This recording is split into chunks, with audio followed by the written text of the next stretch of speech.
सत श्री अकाल जी सारे दर्शकों ਨੂੰ।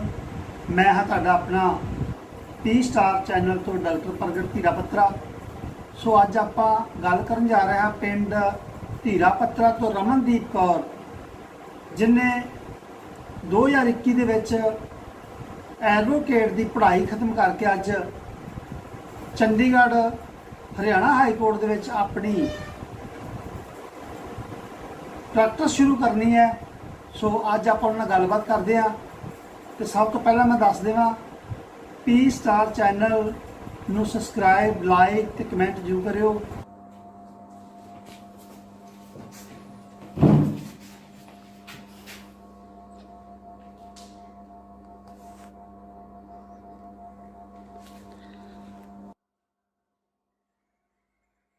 तुसीं जिहड़ा इन्ना रस्ता तय किया इहदे बारे दर्शकों को की दसना चाहो? सब तो पहला तो मैं तुहाडे चैनल का धन्नवाद करना चाहनी हाँ। पी स्टार न्यूज़ चैनल का मैं सब तो पहला धन्नवाद करना चाहनी हाँ जिन्होंने आपका टाइम कढ़ के मेरे ये विचार सुनने का टाइम कढ़िया। तो उस तो बाद सारे ही दर्शकों का भी बहुत बहुत धन्नवाद है। रमनदीप कौर डॉक्टर ऑफ कुलदीप सिंह पिंड धीरापत्रा। तुसीं मियारी सिक्ख्या कित्थों प्राप्त की? पिंड दे विच रह के अज इन्नियां मल्लां मारियां ने तुसीं, किस प्रकार तुहाडी सोच एक वकील बन के पहुंची? सब तो पहला जो मैं इत्थे गल करां तां उहदे विच रब सब तो पहला शुक्र है उस रब का जिन्हें मैनूं इत्थों तक पहुँचाया। बाकी घरदियां दी सपोर्ट तो बिना आपां कुछ भी नहीं हुंदेगे। मैनूं मेरे घरदियां वालों बहुत सपोर्ट मिली है, बहुत ज़्यादा। शायद एक पिंड विच रह के मैं ये चीज़ां वेखियां सीगियां कि कुड़ियां नूं पढ़न नहीं दिता जांदा गा। उन्हां नूं हमेशा कहा जाता है कि इन्हां दा की आ, इन्हां नूं चुप करके काम करदे सिखाओ ते विआह के अगले घर तोर दो। पर मेरे घरदियां दी इहो जी सोच बिल्कुल भी नहीं सीगी। उन्हां ने मैनूं आपदे मुंडे नालों वध के प्यार कीता आ ते हमेशा ही मैनूं प्रायोरिटी दिती गई है इस घर विच। मतलब मैनूं कदे नहीं दिखाया गया कि तू एक कुड़ी आ ते तू एक कुड़ी बन के रह। हमेशा ही मैनूं मुंडियां तो वध के प्यार किया गया। मुंडियां एक मेरे भरा तो वध के मैनूं मौका दिता गया हर एक चीज़ विच।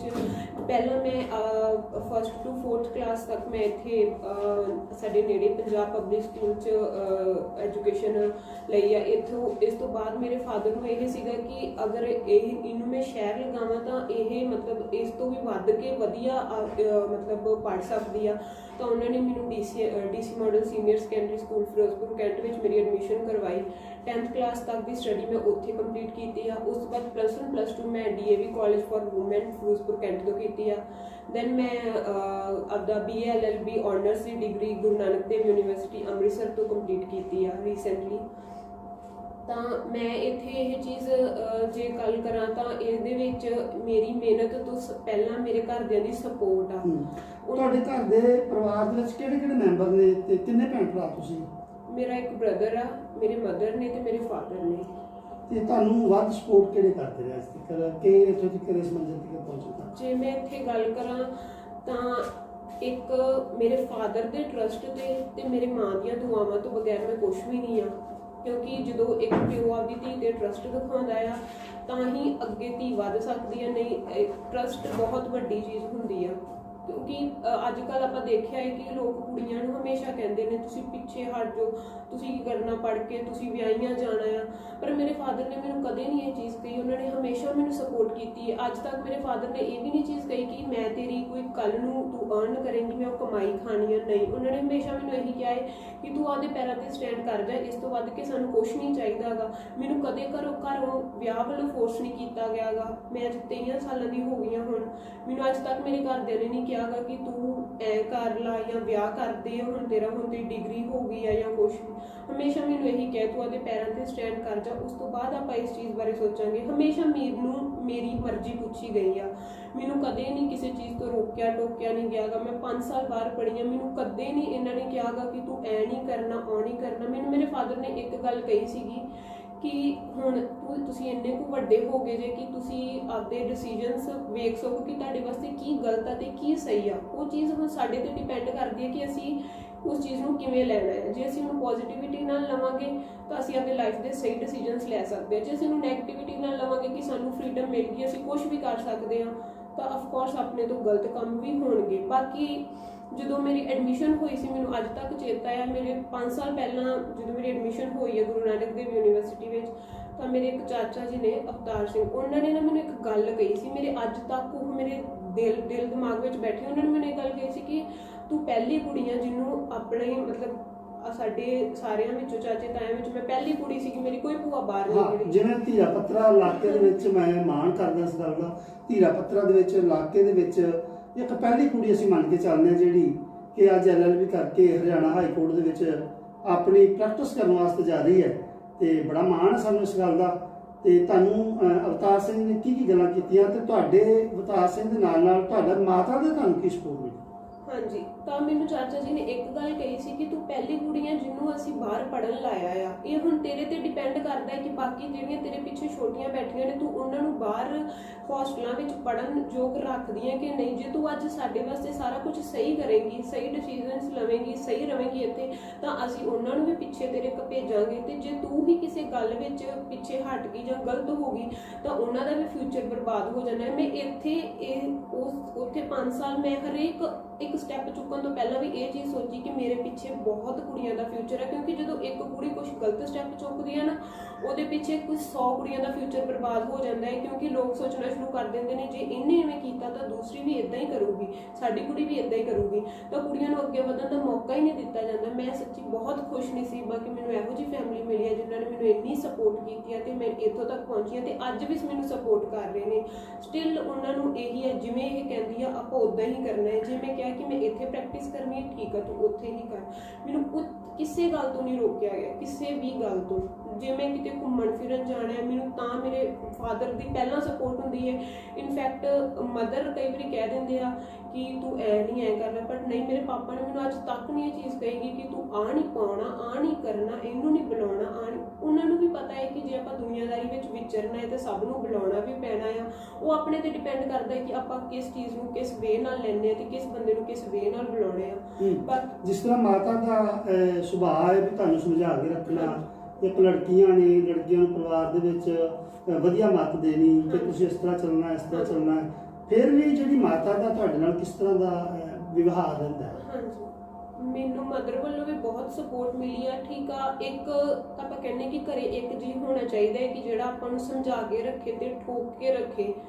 ਡਰ ਮਾਂ ਦਾ ਵੀ ਆ ਤੇ ਪਿਓ ਦਾ ਵੀ ਆ, ਪਰ ਮੰਮਾ ਤਾਂ ਜ਼ਿਆਦਾ ਸਮਝਾਉਂਦੇ ਕਿਉਂਕਿ ਆਪਾਂ ਵੇਖਦੇ ਹਾਂ ਕਿ ਫਾਦਰ ਆਪਣੀ ਬੇਟੀ ਨਾਲ ਕਦੇ ਖੁੱਲ੍ਹ ਕੇ ਗੱਲ ਨਹੀਂ ਕਰ ਸਕਦੇ ਜੋ ਇੱਕ ਮਦਰ ਕਰ ਸਕਦੀ ਆ। ਉਹ ਮਦਰ ਨੂੰ ਪਤਾ ਹੁੰਦਾ ਕਿ ਮੈਂ ਆਪਣੇ ਬੱਚੇ ਨੂੰ ਕਿੱਦਾਂ ਸਮਝਾ ਕੇ ਰੱਖਣਾ ਆ। ਬਾਕੀ ਮੇਰੇ ਮਦਰ ਨੇ ਵੀ ਮੈਨੂੰ ਬਹੁਤ ਸਪੋਰਟ ਕੀਤੀ, ਬਹੁਤ ਦੁਆਵਾਂ ਮੰਗੀਆਂ ਨੇ ਇਹਨਾਂ ਨੇ ਮੇਰੇ ਵਾਸਤੇ, ਬਹੁਤ ਜ਼ਿਆਦਾ। ਮਤਲਬ ਮੈਂ ਇਸ ਸਿਚੁਏਸ਼ਨ 'ਤੇ ਇਹੀ ਕਹਿਣਾ ਚਾਹੁੰਦੀ ਕਿ ਰੱਬ ਇਹਨਾਂ ਵਰਗੇ ਮਾਪੇ ਸਭ ਨੂੰ ਦੇਵੇ ਜਿਨ੍ਹਾਂ ਨੇ ਮੈਨੂੰ ਇੰਨੀ ਸਪੋਰਟ ਕੀਤੀ ਹੈ ਤੇ ਇੱਥੋਂ ਤੱਕ ਪਹੁੰਚਾਇਆ। ਜਦੋਂ ਕਿ ਮੈਂ ਇੱਥੇ ਨੇੜੇ ਤੇੜੇ ਵੇਖਿਆ ਆ ਕਿ ਕੁੜੀਆਂ ਨੂੰ ਨਹੀਂ ਸਪੋਰਟ ਮਿਲਦੀ ਗੀ। ਹਮੇਸ਼ਾ ਇਹੀ ਕਿਹਾ ਜਾਂਦਾ ਹੈ ਕਿ ਨਹੀਂ, ਤੂੰ ਘਰੇ ਬੈਠ ਜਾ, ਕੁਛ ਨਹੀਂ ਹੁੰਦਾ ਗਾ, ਤੂੰ ਵਿਆਹ ਕਰਾ ਲਾ, ਵਿਆਹ ਕਰਾ ਕੇ ਅਗਲੇ ਘਰ ਚਲੀ ਜਾ।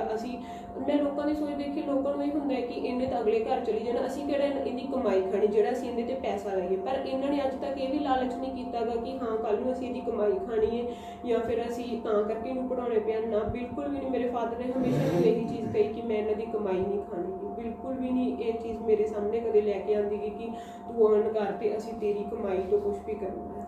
ਆਪਾਂ ਹਾਣ ਦੀ ਗੱਲ ਕਰਦੇ ਹਾਂ, ਤੇਰਾ ਜਿਹੜਾ ਬ੍ਰਦਰ ਦਾ ਛੋਟਾ ਹੈ ਤੇ ਇਹਨਾਂ ਦੀ ਗੱਲ ਕਰੀਏ ਆਪਾਂ, ਜੇ ਬ੍ਰਦਰ ਹੈ, ਕਈ ਦਫਾ ਹੁੰਦਾ ਕਿ ਹਾਣ ਪਰਿਵਾਰ ਬੱਚੇ ਹੁੰਦੇ ਨੇ ਆਪਸ ਵਿੱਚ ਲੜਦੇ ਘੁਲਦੇ ਨੇ, ਬ੍ਰਦਰ ਦਾ ਜੋ ਤੇਰਾ ਭਰਾ ਹੈ ਉਹਨਾਂ ਦੀ ਕਿਸ ਤਰ੍ਹਾਂ ਦਾ ਵਿਹਾਰ ਹੈ ਤੁਹਾਡਾ? ਮੇਰਾ ਬ੍ਰਦਰ ਮੇਰੇ ਤੋਂ ਛੋਟਾ ਆ। ਬਾਕੀ ਚਲੋ ਭੈਣ ਭਰਾਵਾਂ ਵਿੱਚ ਲੜਾਈਆਂ ਹੁੰਦੀਆਂ ਹੀ ਆ, ਸਭ 'ਚ ਹੁੰਦੀਆਂ ਨੇ, ਸ਼ਾਇਦ ਸਾਡੇ 'ਚ ਵੀ ਹੁੰਦੀਆਂ ਹੀ ਨੇ। ਬਾਕੀ ਚਲੋ ਸਪੋਰਟਿਵ ਆ, ਹਮੇਸ਼ਾ ਇਹਨੇ ਵੀ ਮੈਨੂੰ ਸਪੋਰਟ ਕੀਤੀ ਆ। ਕਦੇ ਨਹੀਂ ਇਹਨੇ ਇਹ ਚੀਜ਼ ਕਹੀ ਕਿ ਮਤਲਬ ਜਿਵੇਂ ਦੂਸਰੇ ਬ੍ਰਦਰਸ ਹੁੰਦੇ ਨੇ ਕਿ ਹਾਂ ਕਹਿਣਾ ਕਿ ਤੂੰ ਐ ਨਾ ਕਰ ਜਾਂ ਉਹ ਨਾ ਕਰ। ਹਮੇਸ਼ਾ ਮੈਨੂੰ ਇਹਦੇ ਵੱਲੋਂ ਵੀ ਇਹੀ ਚੀਜ਼ ਰਹੀ ਆ ਕਿ ਜਿੱਦਾਂ ਤੇਰੀ ਮਰਜ਼ੀ ਆ, ਤੇਰੀ ਲਾਈਫ ਆ, ਤੂੰ ਆਪਣੀ ਲਾਈਫ ਦੇ ਆਪੇ ਡਿਸੀਜਨਸ ਲੈ ਸਕਦੀ ਆ। ਮੈਨੂੰ ਅੱਜ ਤੱਕ ਕਿਸੇ ਨੇ, ਮੈਂ ਇਸ ਚੀਜ਼ ਲਈ ਖੁਸ਼ਕਿਸਮਤ ਆ ਕਿ ਮੈਨੂੰ ਅੱਜ ਤੱਕ ਕਿਸੇ ਨੇ ਇਹ ਚੀਜ਼ ਤੋਂ ਨਹੀਂ ਰੋਕਿਆ ਗਾ ਕਿ ਤੂੰ ਐ ਨਹੀਂ ਕਰਨਾ, ਆ ਨਹੀਂ ਪਾਉਣਾ, ਐ ਨਹੀਂ ਇੱਥੇ ਨਹੀਂ ਖੜਨਾ, ਉਹ ਨਹੀਂ ਕਰਨਾ। ਇਸ ਚੀਜ਼ ਤੋਂ ਮੈਨੂੰ ਅੱਜ ਤੱਕ ਕਦੇ ਨਹੀਂ, ਬਾਕੀ ਮੈਂ ਵੀ ਇਹ ਇੱਕ ਕੁੜੀ ਤੇ ਵੀ ਡਿਪੈਂਡ ਕਰਦਾ ਹੁੰਦਾ ਹੈ ਕਿ ਉਹਨਾਂ ਨੇ ਉਸ ਫਰੀडम ਨੂੰ ਕਿਵੇਂ ਲੈਣਾ, ਪੋਜ਼ਿਟਿਵਲੀ ਜਾਂ ਨੈਗੇਟਿਵਲੀ। ਜੇ ਆਪਾਂ ਉਹਨੂੰ ਪੋਜ਼ਿਟਿਵਲੀ ਲਵਾਂਗੇ ਤੇ ਘਰ ਦੇ ਆਪਣੇ ਤੇ ਟਰਸਟ ਕਰਨਗੇ ਤੇ ਗਾਂ 100 ਕੁੜੀਆਂ ਦਾ ਫਿਊਚਰ ਬਣੇਗਾ। ਜਿਹੜੀਆਂ ਮੇਰੀਆਂ ਛੋਟੀਆਂ ਭੈਣਾਂ ਨੇ, ਮੇਰੇ ਤੋਂ ਛੋਟੀਆਂ ਬੈਠੀਆਂ ਮੇਰੀਆਂ ਕਜ਼ਨਸ ਨੇ, ਉਹਨਾਂ ਦਾ ਵੀ ਫਿਊਚਰ ਬਣੇਗਾ, ਕਿਉਂਕਿ ਉਹਨਾਂ ਨੂੰ ਵੀ ਹੋਵੇਗਾ ਕਿ ਚੱਲ ਜੀ ਸਾਡੇ ਪਰਿਵਾਰ ਦੀ ਇੱਕ ਕੁੜੀ ਅੱਗੇ ਵਧ ਗਈ ਹੈ ਤੇ ਹੋਰ ਇਹਨਾਂ ਨੂੰ ਵੀ ਅਸੀਂ ਅੱਗੇ ਵਧਣ ਲਈ ਤੋਰੀਏ। ਜੇ ਮੈਂ ਉਹੀ ਫਰੀडम ਨੂੰ ਨੈਗੇਟਿਵਲੀ ਲੈਂਦੀ ਤੇ ਕੁਝ ਗਲਤ ਕਰਦੀ ਤਾਂ ਉਹਨਾਂ ਦਾ ਵੀ ਫਿਊਚਰ ਬਰਬਾਦ ਹੀ ਬਰਬਾਦ ਸੀ। ਮੇਰੇ ਪਿੱਛੇ 100 ਕੁੜੀਆਂ ਦਾ ਫਿਊਚਰ ਬਰਬਾਦ ਹੋ ਜਾਣਾ ਸੀ। ਪਰ ਅੱਜ ਮੈਂ ਇਹ ਮੰਨਦੀ ਹਾਂ ਕਿ ਜੇ ਮੈਂ ਅੱਜ ਇੱਥੇ ਬੈਠੀ ਹਾਂ ਤਾਂ ਹੋ ਸਕਦਾ ਹੈ ਕਿ ਮੇਰੇ ਪਿੱਛੇ 100 ਕੁੜੀਆਂ ਦਾ ਫਿਊਚਰ ਜਿਹੜਾ ਹੈ ਉਹ ਬ੍ਰਾਈਟ ਹੋ ਜਾਵੇ। ਅੱਛਾ, ਅੱਜ ਤੁਸੀਂ high court, Haryana high court ਦੇ ਵਿੱਚ ਜਾ ਰਹੇ ਹੋ, ਸੋ ਉੱਥੇ ਵੀ ਤੁਹਾਡਾ ਕੋਈ ਜਿਵੇਂ ਹਰਿਆਣਾ ਹਾਈ ਕੋਰਟ ਦੇ ਵਿੱਚ ਕੋਈ ਪ੍ਰੈਕਟਿਸ ਕਰਦਾ ਜਾਂ ਤੁਹਾਨੂੰ ਸਪੋਰਟ ਮਿਲ ਰਹੀ ਹੈ, ਜਾਂ ਉਹ ਕੌਣ ਨੇ ਜਿਨ੍ਹਾਂ ਦੇ ਤੁਸੀਂ ਥਰੂ ਚੱਲੋਗੇ, ਜਾਂ ਤੁਹਾਨੂੰ ਕਿਹੜਾ ਉੱਥੇ ਕੈਂਪ ਵਗੈਰਾ ਸਪੋਰਟ ਕਰ ਰਿਹਾ? ਹਾਂਜੀ, ਉੱਥੇ ਐਡਵੋਕੇਟ ਗੁਰਜੰਟ ਸਿੰਘ ਭੁੱਲਰ ਨੇ, ਉਹ ਸਾਡੇ ਨੋਨ ਨੇ ਤੇ ਉਹਨਾਂ ਵੱਲੋਂ ਮੈਨੂੰ ਸਪੋਰਟ ਆ। ਬਾਕੀ ਉਹਨਾਂ ਨੇ ਮੈਨੂੰ ਕਿਹਾ ਹੈ ਕਿ ਤੁਸੀਂ ਆਓ, ਕੋਈ 2-3 ਮਹੀਨੇ, ਚਲੋ ਆਪਾਂ ਕਹਿ ਸਕਦੇ ਹਾਂ ਹਲੇ ਮੈਂ ਫਰੈਸ਼ਰਸ ਹਾਂ, ਸਿੱਖਣ ਤੇ ਵੀ ਲੱਗਦੇ ਆ। ਬਾਕੀ from the very first day ਅਗਰ ਕੋਈ ਕੇਸ ਆ ਤਾਂ ਆਪਾਂ ਉਹਨੂੰ ਹੈਂਡਲ ਕਰਾਂਗੇ, ਇੱਕ ਪੈਨਲ ਬਿਠਾ ਕੇ ਹੈਂਡਲ ਕਰਾਂਗੇ। ਉੱਥੇ ਹੋਰ ਕਾਫੀ ਨੋਨ ਲਾਇਰਸ ਹੈਗੇ ਨੇ, ਤਾਂ ਅਗਰ ਕੋਈ ਵੀ ਕੇਸ ਆਉਂਦਾ ਹੈ ਤਾਂ ਅਸੀਂ ਉਹਨੂੰ ਹੈਂਡਲ ਕਰ ਸਕਦੇ ਹਾਂ ਇੱਕ ਦੂਸਰੇ ਨਾਲ ਡਿਸਕਸ ਵਗੈਰਾ ਕਰਕੇ। ਬਾਕੀ ਚਲੋ ਹਲੇ ਥੋੜਾ ਟਾਈਮ ਲੱਗਦਾ, ਹਰੇਕ ਚੀਜ਼ 'ਚ ਟਾਈਮ ਲੱਗਦਾ, ਹਰੇਕ ਲਾਈਨ ਟਾਈਮ ਮੰਗਦੀ ਆ। ਮੈਂ ਗੱਲ ਕਰਨ ਜਾ ਰਿਹਾ, ਜਿਸ ਤਰ੍ਹਾਂ ਤੁਸੀਂ ਹਰਿਆਣਾ ਹਾਈ ਕੋਰਟ ਦੇ ਵਿੱਚ ਇੱਕ ਐਡਵੋਕੇਟ ਦੇ ਤੌਰ ਤੇ ਬੈਠੇ ਹੋ, ਤੇ ਜਿਸ ਤਰ੍ਹਾਂ ਤੁਹਾਨੂੰ ਇਲਾਕੇ ਦੇ ਵਿੱਚ ਕੋਈ ਕੇਸ ਆਉਂਦਾ ਹੈ, ਕੋਈ ਲੜਕੀਆਂ ਦੇ ਕੇਸ ਆਉਂਦੇ, ਅੱਜ ਕੱਲ੍ਹ ਬਹੁਤ ਜ਼ਿਆਦਾ ਕੇਸ ਆਉਂਦੇ ਨੇ, ਤੁਸੀਂ ਇਲਾਕੇ ਨੂੰ ਕੀ ਸੁਝਾਅ ਦਿਓਗੇ ਤੇ ਕਿਸ ਪ੍ਰਕਾਰ ਇਹਨਾਂ ਨੂੰ ਹੋਲਡ ਕਰੋਗੇ? ਮੈਂ ਹਮੇਸ਼ਾ ਅਵੇਲੇਬਲ ਹਾਂ। ਅਗਰ ਮੈਂ ਆਪਦੇ ਏਰੀਆ ਦੀ ਗੱਲ ਕਰਾਂ, ਨਾਟ ਜਸਟ ਏਰੀਆ ਦੀ, ਚਲੋ ਮੈਂ ਉਹਨਾਂ ਨੂੰ ਵੀ ਇਸ ਚੀਜ਼ ਦਾ ਹੋਵੇ ਕਿ ਹਾਂ ਵੀ ਸਾਡਾ ਕੋਈ ਹਾਈ ਕੋਰਟ 'ਚ ਹੈਗਾ, ਕੋਈ ਵੀ ਮੇਰੇ ਕੋਲ ਬੇਝਿਜਕ ਆ ਸਕਦਾ ਆ। ਮੈਂ ਆਪਦੇ ਵਿਜ਼ਿਟਿੰਗ ਕਾਰਡ ਵਗੈਰਾ ਘਰੇ ਦੇ ਕੇ ਜਾਊਂਗੀ, ਤਾਂ ਕੋਈ ਵੀ ਮੈਨੂੰ ਕੰਟੈਕਟ ਕਰ ਸਕਦਾ ਕਿਸੇ ਵੀ ਟਾਈਮ। ਆਪਾਂ ਸਾਰਾ ਉੱਥੇ ਪੈਨਲ ਨਾਲ ਡਿਸਕਸ ਕਰਕੇ ਅਗਰ ਕੋਈ ਕੇਸ ਆਉਂਦਾ ਆ ਤਾਂ ਆਪਾਂ ਉਸ ਚੀਜ਼ ਨੂੰ ਹੈਂਡਲ ਕਰਾਂਗੇ। ਬਾਕੀ ਮੈਂ ਦੇਖਿਆ ਹੈ ਕਿ ਲੋਕ ਚੁੱਪ ਕਰ ਜਾਂਦੇ ਨੇ ਕਿ ਅੱਜ ਕੱਲ੍ਹ ਇਨਜਸਟਿਸ ਹੋਈ ਪਈ ਆ, ਬਹੁਤ ਜ਼ਿਆਦਾ ਇਨਜਸਟਿਸ ਹੋਈ ਪਈ ਆ। ਮੇਰਾ ਮੇਨ ਮੋਟਿਵ ਇਹੀ ਆ ਕਿ ਸਭ ਨੂੰ ਜਸਟਿਸ ਮਿਲਣੀ ਚਾਹੀਦੀ ਆ। ਆਪਾਂ ਦੇਖਿਆ ਹੈ ਕਿ ਕੇਸ ਕੁੜੀਆਂ ਦੇ ਖਾਸ ਕਰਕੇ ਰੇਪ ਕੇਸ, ਸਭ ਤੋਂ ਵੱਡੀ ਗੱਲ ਉਹਨਾਂ ਨੂੰ ਦਬਾ ਦਿੱਤਾ ਜਾਂਦਾ ਹੈ, ਜਾਂ ਤਾਂ ਘਰ ਦੇ ਇਹ ਸੋਚ ਲੈਂਦੇ ਨੇ ਕਿ ਸਾਡੀ ਇੱਜ਼ਤ ਕਚਹਿਰੀਆਂ 'ਚ ਰੁਲੇਗੀ, ਇਸ ਚੀਜ਼ ਤੋਂ ਚੁੱਪ ਕਰ ਜਾਂਦੇ ਨੇ, ਤੇ ਜਾਂ ਫਿਰ ਉਹਨਾਂ ਕੋਲ ਇੰਨੀ ਫਾਈਨੈਂਸ਼ੀਅਲ ਸਪੋਰਟ ਹੀ ਨਹੀਂ ਹੁੰਦੀ ਕਿ ਉਹ ਕੇਸ ਲੜ ਸਕਣ ਤੇ ਕਿਸੇ ਨੂੰ ਸਜ਼ਾ ਦਵਾ ਸਕਣ। ਸੋ ਅਗਰ ਕਿਸੇ ਨੂੰ ਵੀ ਕੋਈ ਵੀ ਪ੍ਰੋਬਲਮ ਆਉਂਦੀ ਹੈ ਇਸ ਚੀਜ਼ ਨੂੰ ਲੈ ਕੇ ਤਾਂ ਕੋਈ ਵੀ ਮੈਨੂੰ ਕੰਟੈਕਟ ਕਰ ਸਕਦੇ ਹੋ, ਆਪਾਂ ਪੂਰੀ ਹੈਲਪ ਕਰਾਂਗੇ। ਜਿੱਥੋਂ ਤੱਕ ਮੇਰੇ ਕੋਲ ਹੋ ਸਕੇਗਾ ਮੈਂ ਪੂਰੀ ਹੈਲਪ ਕਰੂੰਗੀ। ਬਾਕੀ ਹਲੇ ਮੈਂ ਵੀ ਫਰੈਸ਼ਰਸ ਹਾਂ, ਮੈਂ ਇਹ ਵੀ ਚੀਜ਼ ਨਹੀਂ ਕਹਿੰਦੀ ਕਿ ਮੈਂ ਇਕੱਲੀ ਉਹ ਚੀਜ਼ ਹੈਂਡਲ ਕਰੂੰਗੀ। ਮੇਰੇ ਜਿਹੜੇ ਉੱਥੇ ਸੀਨੀਅਰਸ ਨੇ ਉਹਨਾਂ ਨਾਲ ਪੈਨਲ ਨਾਲ ਸਾਰੀ ਡਿਸਕਸ਼ਨ ਕਰਕੇ ਆਪਾਂ ਫਿਰ ਹੀ ਕਿਸੇ ਡਿਸੀਜਨਸ ਤੇ ਪਹੁੰਚਾਂਗੇ। ਬਾਕੀ ਅਗਰ ਕਿਸੇ ਨੂੰ ਵੀ ਕੋਈ ਵੀ ਹੈਲਪ ਦੀ ਜ਼ਰੂਰਤ ਹੈ, ਕਿਸੇ ਵੀ ਜਸਟਿਸ ਦੇ ਰਿਲੇਟਡ, ਤਾਂ ਕੋਈ ਵੀ ਮੈਨੂੰ ਕੰਟੈਕਟ ਕਰ ਸਕਦੇ ਕਿਸੇ ਵੀ ਟਾਈਮ। ਤੇ ਤੁਸੀਂ ਜਿਹੜਾ ਇਹ ਫਾਸਲਾ ਤੈਅ ਕੀਤਾ ਹੈ, ਇੱਕ +1 ਤੋਂ ਲੈ ਕੇ +2 ਤੋਂ ਲੈ ਕੇ ਇੰਨਾ ਜਿਹੜਾ ਕੀਤਾ ਹੈ, ਇਹਦੇ ਵਿੱਚ ਕਿੰਨਾ ਦੀ ਤੁਹਾਨੂੰ ਬਾਹਲੀ ਜ਼ਿਆਦਾ ਸਪੋਰਟ ਰਹੀ? ਹਾਂਜੀ, ਤਾਂ ਸਭ ਤੋਂ ਪਹਿਲਾਂ ਤਾਂ ਉਸ ਰੱਬ ਤੋਂ ਬਿਨਾਂ ਆਪਾਂ ਕੁਛ ਵੀ ਨਹੀਂ ਗਏ। ਸਭ ਤੋਂ ਪਹਿਲਾਂ ਤਾਂ ਉਸ ਰੱਬ ਦਾ ਸ਼ੁਕਰਾਨਾ ਆ। ਬਾਕੀ ਮਦਰ ਫਾਦਰ, ਬਾਕੀ ਸਾਡੇ ਨੋਨ ਬਾਬਾ ਜੀ ਨੇ ਸਤਨਾਮ ਸਿੰਘ ਜੀ, ਉਹਨਾਂ ਦੀ ਮੈਨੂੰ ਬਹੁਤ ਸਪੋਰਟ ਰਹੀ ਆ। ਉਹਨਾਂ ਨੇ ਮੇਰੇ ਫਾਦਰ ਸਾਹਿਬ ਉਹਨਾਂ ਤੋਂ ਬਿਨਾਂ ਪੁੱਛੇ ਕੋਈ ਕੰਮ ਨਹੀਂ ਕਰਦੇਗੇ, ਤਾਂ ਹਮੇਸ਼ਾ ਹੀ ਉਹਨਾਂ ਨੇ, ਜੇ ਮੈਂ ਲਾਅ ਕਰਨਾ ਸਟਾਰਟ ਕੀਤਾ ਤਾਂ ਅਸੀਂ ਉਹਨਾਂ ਨੂੰ ਪੁੱਛਿਆ ਤਾਂ ਉਹਨਾਂ ਨੇ ਕਿਹਾ, ਉਹਨਾਂ ਨੇ ਇਨਫੈਕਟ ਮੈਨੂੰ ਇਹ ਵੀ ਕਿਹਾ ਕਿ ਬੇਟਾ ਤੂੰ PU 'ਚ ਐਡਮਿਸ਼ਨ ਲੈ, ਪੰਜਾਬ ਯੂਨੀਵਰਸਿਟੀ ਚੰਡੀਗੜ੍ਹ 'ਚ। ਹੁਣ ਤੱਕ ਵੀ ਮੈਂ ਜੋ ਵੀ ਕਹਿ ਦਿੰਦੀ ਹਾਂ, ਜੇ ਮੈਂ ਪਾਪਾ ਨੂੰ ਕਹਾਂ, ਪਾਪਾ ਕਹਿੰਦੇ ਤੁਸੀਂ ਬਾਬਾ ਜੀ ਨਾਲ ਗੱਲ ਕਰੋ, ਤਾਂ ਮੈਂ ਉਹਨਾਂ ਨਾਲ ਗੱਲ ਕਰ ਲੈਂਦੀ ਹਾਂ। ਉਹਨਾਂ ਨੂੰ ਹਮੇਸ਼ਾ ਇਹੀ ਹੁੰਦਾ ਹੈ ਕਿ ਜਿੱਦਾਂ ਤੂੰ ਬੇਟਾ ਕਰਨਾ ਚਾਹੁੰਦੀ ਹੈ ਤੂੰ ਕਰ। ਤਾਂ ਉਸ ਤੋਂ ਬਾਅਦ ਬਾਕੀ ਜੇ ਆਪਾਂ ਸੈਕੰਡਲੀ ਗੱਲ ਕਰੀਏ ਤਾਂ ਮੇਰੇ ਚਾਚੂ ਨੇ ਗੁਰਬੀਰ ਸਿੰਘ ਭੁੱਲਰ ਤੇ ਅਮਨਦੀਪ ਸਿੰਘ ਭੁੱਲਰ, ਉਹਨਾਂ ਦੀ ਮੈਨੂੰ ਬਹੁਤ ਸਪੋਰਟ ਰਹੀ ਆ। ਹਮੇਸ਼ਾ ਉਹਨਾਂ ਨੇ ਮੈਨੂੰ ਮੋਟੀਵੇਟ ਕੀਤਾ ਹਰੇਕ ਚੀਜ਼ ਵਾਸਤੇ, ਕਿਉਂਕਿ ਉਹ ਥੋੜਾ ਬਾਹਰ ਅੰਦਰ ਨਿਕਲੇ ਸੀਗੇ ਉਹ ਦੋਨੋਂ। ਉਹਨਾਂ ਨੇ ਬਾਹਰ, ਉਹਨਾਂ ਦੀ ਐਜੂਕੇਸ਼ਨ ਵੀ ਚੰਡੀਗੜ੍ਹ ਦੀ ਆ ਦੋਨਾਂ ਦੀ, ਤਾਂ ਉਹਨਾਂ ਨੇ ਵੀ ਮੈਨੂੰ ਇਸ ਚੀਜ਼ 'ਚ ਬਹੁਤ ਸਪੋਰਟ ਕੀਤਾ। ਕਿਉਂਕਿ ਜਦੋਂ ਤੱਕ ਘਰਦਿਆਂ ਨੂੰ, ਕਿਉਂਕਿ ਮੇਰੇ ਫਾਦਰ ਸਾਹਿਬ ਇੰਨੇ ਜ਼ਿਆਦਾ ਐਜੂਕੇਟਿਡ ਨਹੀਂ ਗੇ ਕਿ ਉਹਨਾਂ ਨੂੰ ਕੁਝ ਪਤਾ ਹੁੰਦਾ ਸਟੱਡੀਜ਼ ਬਾਰੇ। ਬਾਕੀ ਬਾਹਰ ਅੰਦਰ ਬਹੁਤ ਨਿਕਲਦੇ ਨੇ। ਬਾਕੀ ਚਲੋ ਐਜੂਕੇਸ਼ਨ ਬਾਰੇ ਆਪਾਂ ਕਿਸੇ ਨੂੰ ਕੁਝ ਪੁੱਛਦੇ ਹਾਂ, ਉਹਨਾਂ ਨੇ ਹਮੇਸ਼ਾ ਉਹਨਾਂ ਨੂੰ ਪੁੱਛਿਆ ਹੈ ਕੋਈ ਵੀ ਕੰਮ, ਤਾਂ ਉਹਨਾਂ ਨੇ ਹਮੇਸ਼ਾ ਇਹੀ ਕਿਹਾ ਕਿ ਜਿੱਦਾਂ ਇਹਦਾ ਦਿਲ ਕਰਦਾ ਤੁਸੀਂ ਇਹਨੂੰ ਉੱਦਾਂ ਕਰਾਓ। ਉਹਨਾਂ ਨੇ ਵੀ ਮੈਨੂੰ ਬਹੁਤ ਸਪੋਰਟ ਕੀਤੀ ਹੈ। ਅੱਛਾ, ਆਪਾਂ ਗੱਲ ਕਰੀਏ ਲੜਕੀਆਂ ਵਾਲੀ ਗੱਲ ਜਿਸ ਤਰ੍ਹਾਂ ਚੱਲਦੀ ਹੈ, ਤੁਹਾਨੂੰ ਇਹ ਪੜ੍ਹਾਈ ਕਰਨ ਪਿੱਛੇ, ਐਜੂਕੇਸ਼ਨ ਕਰਨ ਪਿੱਛੇ ਤੁਹਾਨੂੰ ਜਿਹੜਾ ਕੋਰਸ ਕਰਨ ਪਿੱਛੇ ਕਿਹੜੀਆਂ ਮੁਸ਼ਕਲਾਂ ਦਾ ਸਾਹਮਣਾ ਕਰਨਾ ਪਿਆ ਹੈ ਇੱਕ ਲੜਕੀ ਵਾਸਤੇ, ਲੜਕੀ ਹੋਣ ਦੇ ਨਾਤੇ ਤੋਂ ਕਹਿ? ਸਭ ਤੋਂ ਪਹਿਲਾਂ ਤਾਂ ਜਦੋਂ ਮੈਂ 10th ਤੋਂ ਬਾਅਦ ਆਪਣੀ ਲਾਈਫ ਆਪਾਂ 10th ਤੋਂ ਬਾਅਦ ਆਪਣੀ ਲਾਈਫ 'ਚ ਇੱਕ ਮੋੜ ਆਉਂਦਾ ਹੈ ਕਿ ਆਪਾਂ ਇੱਕ ਸਟਰੀਮ ਚੂਜ਼ ਕਰਨੀ ਹੁੰਦੀ ਹੈ ਜਿਹੜੀ ਕਿ ਸਾਰਿਆਂ ਵਾਸਤੇ ਬਹੁਤ ਡਿਫਿਕਲਟ ਟਾਈਮ ਹੁੰਦਾ ਆ। ਤਾਂ ਉਸ ਟਾਈਮ ਤੇ ਮੈਂ ਕੋਈ ਵੀ ਗਲਤ ਡਿਸੀਜਨ ਨਹੀਂ ਸੀ ਲੈਣਾ ਚਾਹੁੰਦੀ। ਮੈਨੂੰ ਆਪਾਂ ਜਿਵੇਂ ਛੋਟੇ ਹੁੰਦੇ ਆ ਤੇ ਆਪਾਂ ਨੂੰ ਇੱਕ ਦੋ ਚੀਜ਼ਾਂ ਦਾ ਪਤਾ ਹੁੰਦਾ ਹੈ ਕਿ ਜਾਂ ਡਾਕਟਰ ਜਾਂ ਇੰਜੀਨੀਅਰ। ਮੈਂ ਵੀ ਸ਼ੁਰੂ ਤੋਂ ਉੱਦਾਂ ਦੀ ਹੀ ਸੀਗੀ, ਮੈਨੂੰ ਇਹ ਸੀਗਾ ਕਿ ਮੈਂ ਡਾਕਟਰ ਬਣਨਾ ਆ। ਬਟ ਜਦੋਂ ਮੈਂ ਅੱਗੇ ਗਈ 6th 7th ਕਲਾਸ ਵਿੱਚ ਜਾ ਕੇ ਮੈਂ ਚੀਜ਼ ਫੀਲ ਕੀਤੀ ਕਿ ਮੈਨੂੰ ਕੋਈ ਇੰਟਰਸਟ ਹੀ ਨਹੀਂ ਹੈ, ਨਾ ਮੈਥਸ 'ਚ ਤੇ ਨਾ ਸਾਇੰਸ 'ਚ। ਤਾਂ ਹਮੇਸ਼ਾ ਮੈਂ ਇਹ ਚੀਜ਼ ਸੋਚੀ ਕਿ ਮੈਨੂੰ ਆਪਦੇ ਇੰਟਰਸਟ ਵੱਲ ਜਾਣਾ ਹੈ। ਮੈਂ ਲੋਕਾਂ ਵੱਲ ਨਹੀਂ ਦੇਖਣਾ ਕਿ ਲੋਕ ਕੀ ਕਹਿਣਗੇ ਕਿ ਰਮਨ ਤੂੰ ਮੈਡੀਕਲ ਨਹੀਂ ਕੀਤਾ, ਤੂੰ ਨੋਨ ਮੈਡੀਕਲ ਨਹੀਂ ਕੀਤਾ। ਨਹੀਂ, ਮੈਨੂੰ ਸੋਸ਼ਲ ਸਾਇੰਸਿਸ 'ਚ ਇੰਟਰਸਟ ਸੀਗਾ, ਪੋਲੀਟੀਕਲ ਸਾਇੰਸ 'ਚ ਇੰਟਰਸਟ ਸੀ, ਮੈਨੂੰ ਹਿਸਟਰੀ 'ਚ ਇੰਟਰਸਟ ਸੀਗਾ, ਮੈਨੂੰ ਲਾਅ ਦੀਆਂ ਬੁੱਕਸ ਪੜ੍ਹਨੀਆਂ ਪਸੰਦ ਸੀਗੀਆਂ। ਤਾਂ ਜਦੋਂ ਮੈਂ 10th ਕੰਪਲੀਟ ਕੀਤੀ ਤਾਂ ਮੈਨੂੰ ਪੁੱਛਿਆ ਗਿਆ ਕਿ ਤੂੰ ਕੀ ਕਰਨਾ ਹੈ। ਮੈਂ ਕਿਹਾ ਮੈਂ ਆਰਟਸ ਕਰਨੀ ਆ। ਮੇਰੇ ਘਰਦਿਆਂ ਨੇ ਮੈਨੂੰ ਕੁਛ ਨਹੀਂ ਕਿਹਾ, ਉਹਨਾਂ ਨੇ ਕਿਹਾ ਜਿੱਦਾਂ ਤੇਰਾ ਦਿਲ ਕਰਦਾ ਹੈ। ਪਰ ਬਾਹਰੋਂ ਬਹੁਤ ਲੋਕਾਂ ਨੇ ਮੈਨੂੰ ਕਿਹਾ ਤੂੰ DCM 'ਚ ਪੜ੍ਹੀ ਸੀ, ਤੂੰ DC ਮਾਡਲ 'ਚ ਪੜ੍ਹੀ ਸੀਗੀ। ਇੱਕ ਜਿਵੇਂ ਆਪਾਂ ਕਹਿ ਦਈਏ ਟੌਂਟ ਕੀਤਾ ਕਿ ਤੂੰ DC ਮਾਡਲ 'ਚ ਪੜ੍ਹ ਕੇ ਵੀ ਤੂੰ ਆਰਟਸ ਕਰਦੀ ਪਈ ਆ। ਮੈਂ ਫਿਰ ਵੀ ਚੁੱਪ ਰਹੀ ਕਿ ਚਲੋ ਠੀਕ ਆ, ਮੈਨੂੰ ਮੇਰਾ ਵਿਜ਼ਨ ਕਲੀਅਰ ਹੈ ਕਿਉਂਕਿ ਮੈਂ ਲਾਅ ਕਰਨਾ ਹੈ ਤਾਂ ਮੈਂ ਆਰਟਸ ਹੀ ਕਰੂੰਗੀ। ਮੈਡੀਕਲ ਨੋਨ ਮੈਡੀਕਲ ਕਰਨ ਦਾ ਕੋਈ ਫੰਡ ਨਹੀਂ ਹੈ ਮੇਰੇ ਵਾਸਤੇ, ਅਗਰ ਮੈਂ ਮੈਡੀਕਲ ਲਾਈਨ 'ਚ ਜਾਣਾ ਹੀ ਨਹੀਂ ਹੈ ਤਾਂ। ਮੈਂ ਉਸ ਟਾਈਮ 'ਤੇ ਵੀ ਚੁੱਪ ਰਹੀ। ਬਹੁਤ ਲੋਕਾਂ ਨੇ ਮੈਨੂੰ ਕਿਹਾ ਤੂੰ ਏਡੇ ਵੱਡੇ ਸਕੂਲ ਤੋਂ ਪੜ੍ਹ ਕੇ ਤੂੰ ਆਰਟਸ ਕਰਨੀ ਸੀਗੀ, ਤਾਂ ਮੈਂ ਉਸ ਚੀਜ਼ 'ਚ ਵੀ ਚੁੱਪ ਰਹੀ। ਬਾਕੀ +1 +2 ਵਿੱਚ ਜਦੋਂ ਮੈਂ DAV ਕਾਲਜ ਫॉर ਵੂਮਨ ਗਈ ਤਾਂ ਉੱਥੇ ਦੇ ਟੀਚਰਸ ਦਾ ਮੈਨੂੰ ਬਹੁਤ ਸਪੋਰਟ ਸੀਗਾ। ਉਹਨਾਂ ਨੇ ਮੈਨੂੰ ਬਹੁਤ ਸਪੋਰਟ ਕੀਤੀ। ਉਹਨਾਂ ਨੂੰ ਪਤਾ ਸੀ ਕਿ ਇਹ ਬ੍ਰਾਈਟ ਸਟੂਡੈਂਟ ਆ। ਉਹਨਾਂ ਨੇ ਹਮੇਸ਼ਾ ਮੈਨੂੰ ਇਹੀ ਕਿਹਾ ਕਿ ਰਮਨ ਤੂੰ ਇੱਥੇ ਨਾ ਰਹੀ, ਤੂੰ ਬਾਹਰ ਇਸ ਸ਼ਹਿਰ ਤੋਂ ਬਾਹਰ ਜਾ ਕੇ ਪੜ੍ਹਾਈ ਕਰੀ। ਤਾਂ ਮੇਰੇ ਪੋਲੀਟੀਕਲ ਸਾਇੰਸ ਦੇ ਟੀਚਰ ਸੀਗੇ ਮਿਸ ਰਿਬਿਕਾ ਚੌਧਰੀ। ਉਹਨਾਂ ਨੇ ਮੈਨੂੰ ਬਹੁਤ ਸਪੋਰਟ ਕੀਤੀ ਕਿਉਂਕਿ ਉਹਨਾਂ ਨੇ ਖੁਦ PU ਤੋਂ ਸਟੱਡੀ ਕੀਤੀ ਸੀਗੀ। ਤਾਂ ਉਹਨਾਂ ਨੇ ਮੈਨੂੰ ਉੱਥੋਂ ਦਾ ਕਾਫੀ ਪ੍ਰੋਸੈਸ ਵਗੈਰਾ ਦੱਸਿਆ। ਉਹ ਇਸ ਚੀਜ਼ 'ਚ ਬਹੁਤ ਖੁਸ਼ ਸੀਗੇ ਕਿ ਹਾਂ ਮੈਂ ਲਾਅ ਕਰਨ ਲੱਗੀ ਹਾਂ। ਅੱਜ ਵੀ ਸਟਿਲ ਉਹ ਮੇਰੇ ਨਾਲ ਕੰਟੈਕਟ 'ਚ ਨੇ। ਤੇ +2 ਤੋਂ ਬਾਅਦ ਜਦੋਂ ਮੈਂ ਲਾਅ ਕਰਨ ਬਾਰੇ ਸੋਚਿਆ ਤਾਂ ਉਸ ਟਾਈਮ 'ਤੇ ਵੀ ਮੈਨੂੰ ਮੁਸ਼ਕਿਲਾਂ ਆਈਆਂ ਕਿਉਂਕਿ ਕੋਈ ਉੱਠ ਕੇ ਕਹਿੰਦਾ ਸੀ 5 ਸਾਲ ਬਹੁਤ ਲੰਬਾ ਟਾਈਮ ਆ। ਪਹਿਲਾਂ ਸਭ ਤੋਂ ਪਹਿਲਾਂ ਤਾਂ ਇਹ ਹੋ ਗਿਆ ਕਿ ਕੁੜੀ ਨੂੰ ਬਾਹਰ ਲਾਉਣਾ ਆ। ਮਤਲਬ ਘਰਦਿਆਂ ਵੱਲੋਂ ਨਹੀਂ, ਬਹੁਤ ਲੋਕ ਹੁੰਦੇ ਨੇ ਕਹਿਣ ਵਾਲੇ ਬਾਹਰ ਕਿਉਂ ਲਾਉਣਾ ਆ, ਇੱਥੇ ਪੜ੍ਹਾਓ, ਅੱਖਾਂ ਤੋਂ ਦੂਰ ਕਿਉਂ ਕਰਨਾ ਆ। ਇੱਕ ਟਰਸਟ ਇਸ਼ੂਜ਼ ਕ੍ਰੀਏਟ ਕਰਨ ਦੀ ਕੋਸ਼ਿਸ਼ ਕੀਤੀ ਪਰ ਉਹ ਮੇਰੇ ਘਰਦਿਆਂ ਦਾ ਟਰਸਟ ਸੀਗਾ ਕਿ ਉਹਨਾਂ ਨੇ ਕਿਹਾ ਕਿ ਨਹੀਂ ਕੁਛ ਨਹੀਂ ਹੁੰਦਾ, ਸਾਨੂੰ ਉਹਦੀ ਕੁੜੀ 'ਤੇ ਟਰਸਟ ਆ। ਉਸ ਤੋਂ ਬਾਅਦ ਜੇ ਮੈਂ ਉੱਥੇ BA LLB ਦੀ ਗੱਲ ਕਰੀਏ ਤਾਂ ਆਪਾਂ ਨੋਰਮਲੀ ਵੇਖੀਦਾ ਹੈ ਕਿ ਬੈਚਲਰਸ ਤੇ ਮਾਸਟਰਸ ਦਾ ਕਰਕੇ 5 ਸਾਲ ਹੋ ਜਾਂਦੇ ਨੇ ਤੇ ਮੇਰੀ ਸਿਰਫ ਬੈਚਲਰਸ ਹੀ 5 ਸਾਲ ਦੀ ਸੀ। ਸਭ ਨੇ ਵੀ ਕਿਹਾ ਬੜਾ ਲੰਬਾ ਟਾਈਮ ਆ, ਬਹੁਤ ਲੰਬਾ ਟਾਈਮ ਆ, ਕਦੋਂ ਇਹ ਟਾਈਮ ਕੰਪਲੀਟ ਹੋਊਗਾ। ਪਰ ਮੈਨੂੰ ਖੁਦ ਨੂੰ ਇਹ ਚੀਜ਼ ਦਾ ਪਤਾ ਨਹੀਂ ਲੱਗਾ ਕਿ ਕਦੋਂ ਇਹ 5 ਸਾਲ ਕੰਪਲੀਟ ਹੋ ਗਏ। ਬਾਕੀ ਮੁਸ਼ਕਿਲਾਂ ਆਉਂਦੀਆਂ, ਹਰੇਕ ਫੀਲਡ ਵਿੱਚ ਮੁਸ਼ਕਿਲਾਂ ਆਉਂਦੀਆਂ ਨੇ। ਸ਼ੁਰੂ ਵਿੱਚ ਪੜ੍ਹਾਈ ਵੀ ਔਖੀ ਲੱਗਦੀ ਪਰ ਹੌਲੀ ਜਦੋਂ ਆਪਾਂ ਉਸ ਚੀਜ਼ 'ਚ ਦਿਲ ਲਾਉਣਾ ਸ਼ੁਰੂ ਕਰਦੇ, ਜਦੋਂ ਆਪਾਂ ਨੂੰ ਪਤਾ ਹੋਵੇ ਕਿ ਆਪਾਂ ਇਸ ਚੀਜ਼ ਵਿੱਚ ਅੱਗੇ ਵਧਣਾ ਚਾਹੁੰਦੇ ਹਾਂ, ਇਸ ਲਾਈਨ ਵਿੱਚ ਆਪਦਾ ਨਾਮ ਬਣਾਉਣਾ ਆ, ਤਾਂ ਹਰੇਕ ਚੀਜ਼ ਆਪੇ ਹੀ ਸੌਖੀ ਹੋ ਜਾਂਦੀ ਆ। ਬਾਕੀ ਮੈਂ ਇੱਥੇ ਮੈਂਸ਼ਨ ਕਰਨਾ ਚਾਹੂੰਗੀ ਮੇਰੇ ਦਾਦਾ ਜੀ।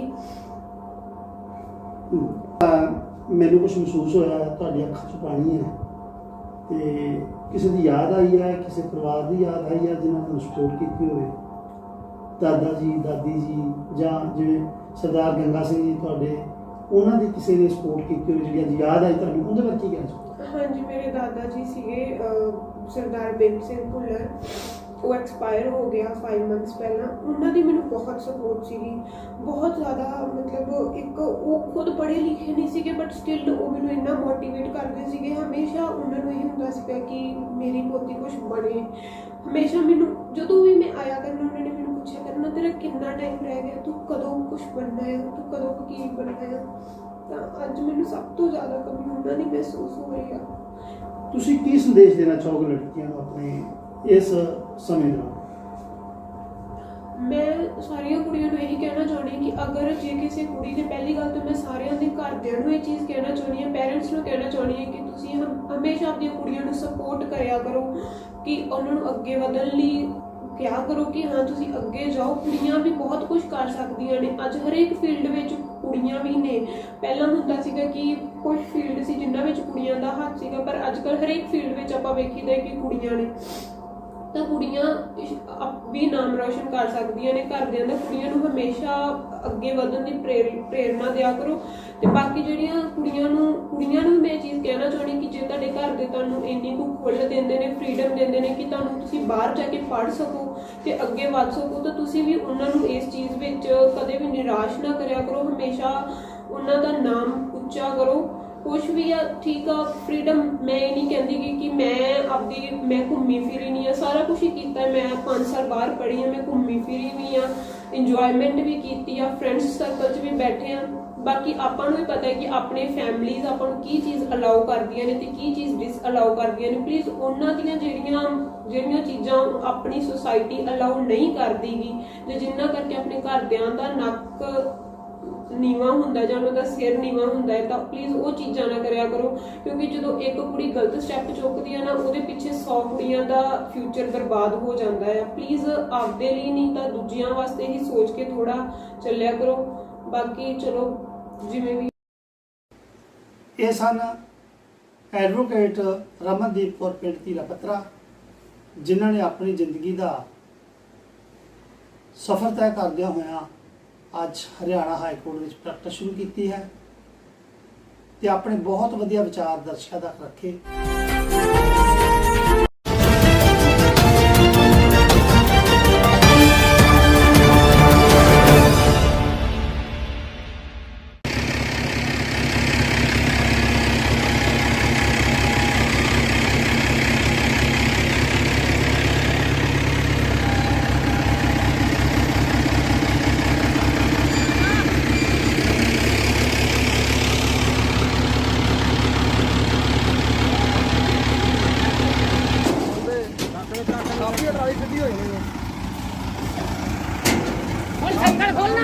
ਸਿੱਧੀ ਹੋਈ ਨਹੀਂ, ਚੱਲ ਆਉਣ ਦੇ ਤੂੰ।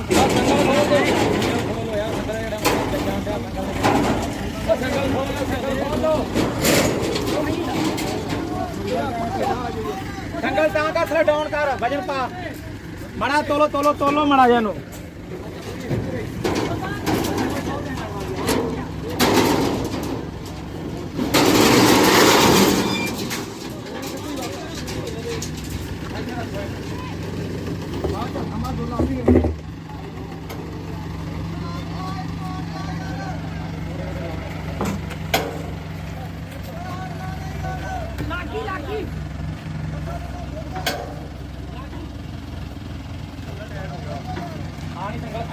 ਕਿੱਧਰ ਗਈ ਆ? ਥੋੜੀ ਪਾਈ ਜੋ ਹੋਇਆ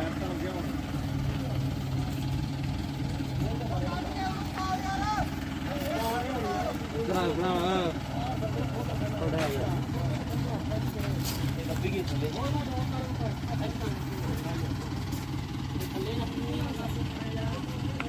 ਬਾਹਰ ਆ ਗਿਆ ਟਰੈਕਟਰ ਦਾ ਮਗਰੋਂ ਮੱਛੀ ਚਾਬੀ ਲਾਉਂਦੇ ਨਾਲ ਖੋਲ ਕੇ ਚਾਬੀ ਲਾਉਂਦੇ ਨਾਲ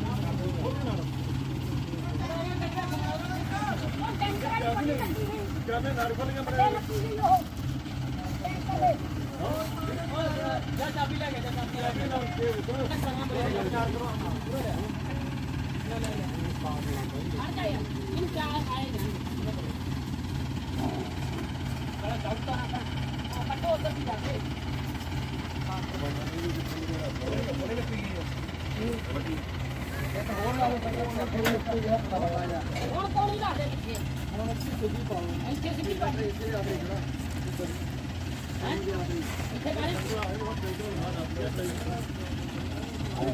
ਉਧਰ ਜਾ ਯਾਰ ਵੀਰੇ, ਥੱਲੇ ਨੂੰ ਖਿੱਚ ਲਾ। ਉਹ ਨਹੀਂ ਜਾਂਦਾ ਕਿਤੇ ਯਾਰ। ਇਹ ਆ ਵੱਡੀ ਬੈਲਟ ਖਿੱਚ।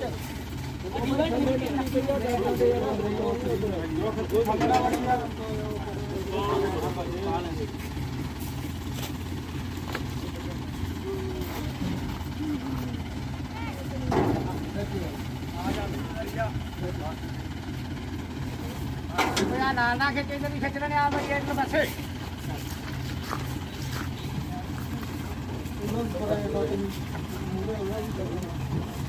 ਆ ਪਾ ਯਾਰ ਪਾਣੀ ਇਹ ਉਰਲੇ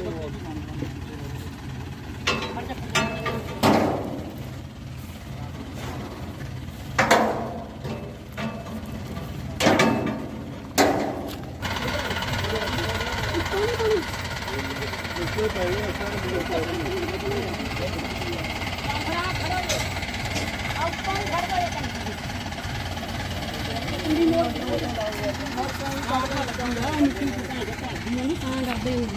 ਮਿੱਟੀ ਦਾ ਭਰੋਸਾ ਕੋਈ ਨਹੀਂ ਗਾ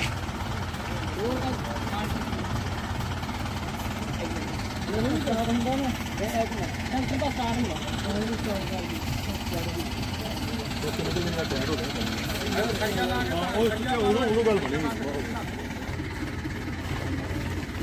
ਉਹ ਸੰਗਲ ਖੋਲੋ ਯਾਰ ਰੁਕ ਜਾ ਇੱਕ ਮਿੰਟ ਪਹਿਲਾਂ ਪਾਲਾ ਟੋਜਣੀਆਂ ਮੋਰੋਂ ਪਹਿਲਾਂ ਪਾਲਾ ਖੜ ਜਾ ਬਈ ਹਜੇ ਸੰਗਲ ਖੋਲਿਆ ਪਾਲਿਆਂ ਟੈਟ ਕਰਾਂਗੇ ਉਦੋਂ ਖੋਲ ਦਿੰਨੇ ਆ ਹਜੇ ਨਹੀਂ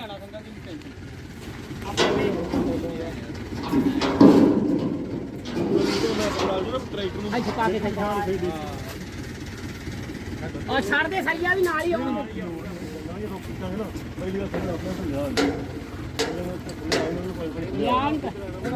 ਯਾਰ ਕਰ ਥੱਲੇ ਉਹ ਸੰਗਲ ਖੁੱਲਿਆ ਨਾਲ ਠੀਕ ਹੈ ਉਹ ਸੰਗਲ ਜਾਂਦੀ ਹੋਈ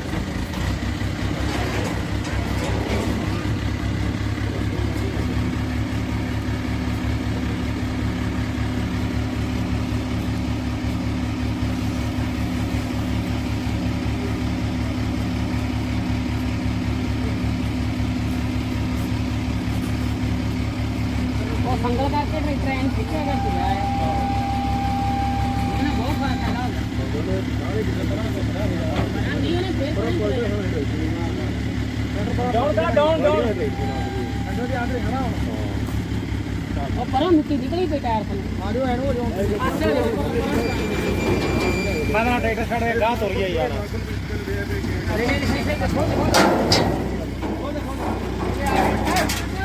ਸੰਗਲ ਨਾ ਖੋਲੇ ਉਹ ਇੱਧਰ ਕਰ ਦੂੰਗਾ ਚੱਕ ਕੇ ਨਾ ਖੋਲ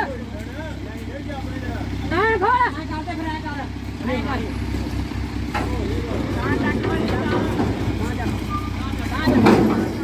ਕੱਢ ਦੀ ਯਾਰ ਕੱਢ ਦੀ ਗੋਰੇ ਕੱਢ ਦੇ ਤਾਂ ਚੱਕ ਤੂੰ ਹਾਂ ਚੱਕ ਚੱਕ ਇਸ ਤਰ੍ਹਾਂ ਉਰਾ ਬੈਕ ਕਰ ਹੋਣਾ ਟਰੈਕਟਰ ਗਾਂ ਕਰਦੇ ਓਏ ਟਰੈਕਟਰ ਟਰੈਕਟਰ ਗਾਂ ਕਰ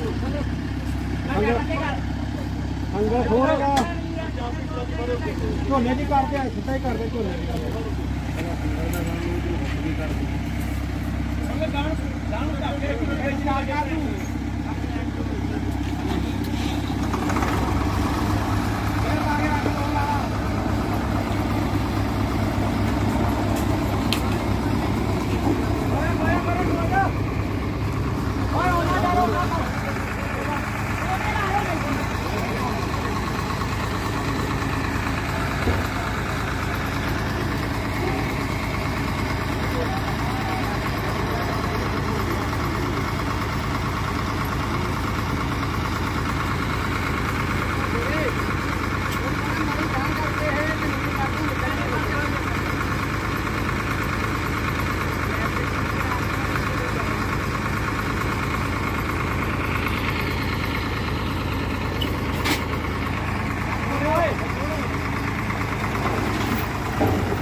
ਟਰੈਕਟਰ ਥੋੜਾ ਪਿਛਾਂ ਕਰ ਲਓ ਹੋਰ ਟਰੈਕਟਰ ਤੇ ਵਧੀਆ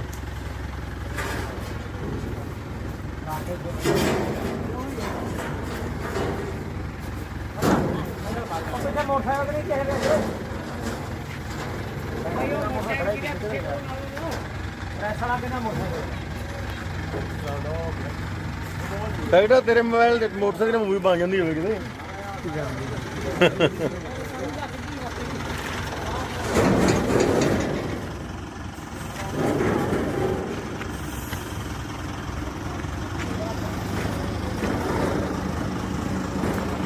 ਮੋਟਰਸਾਈਕਲ ਖੜੇ ਮਗਰ ਆ ਮੋਟਰਸਾਈਕਲ ਪਰਾਂ ਕਰ ਦੇ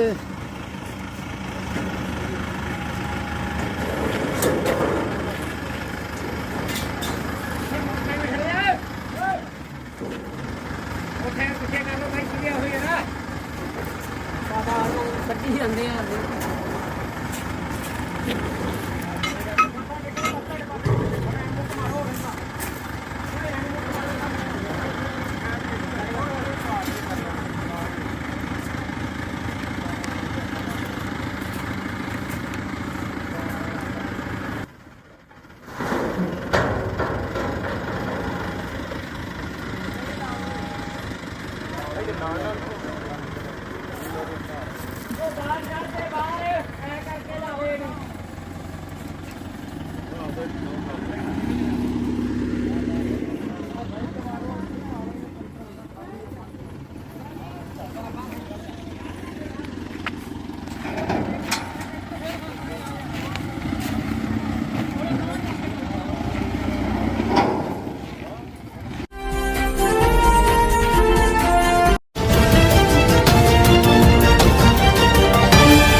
ਅਮਲੀ ਕਿਸੇ ਨੂੰ ਕਹਿਣ ਨਹੀਂ ਦੇਣਾ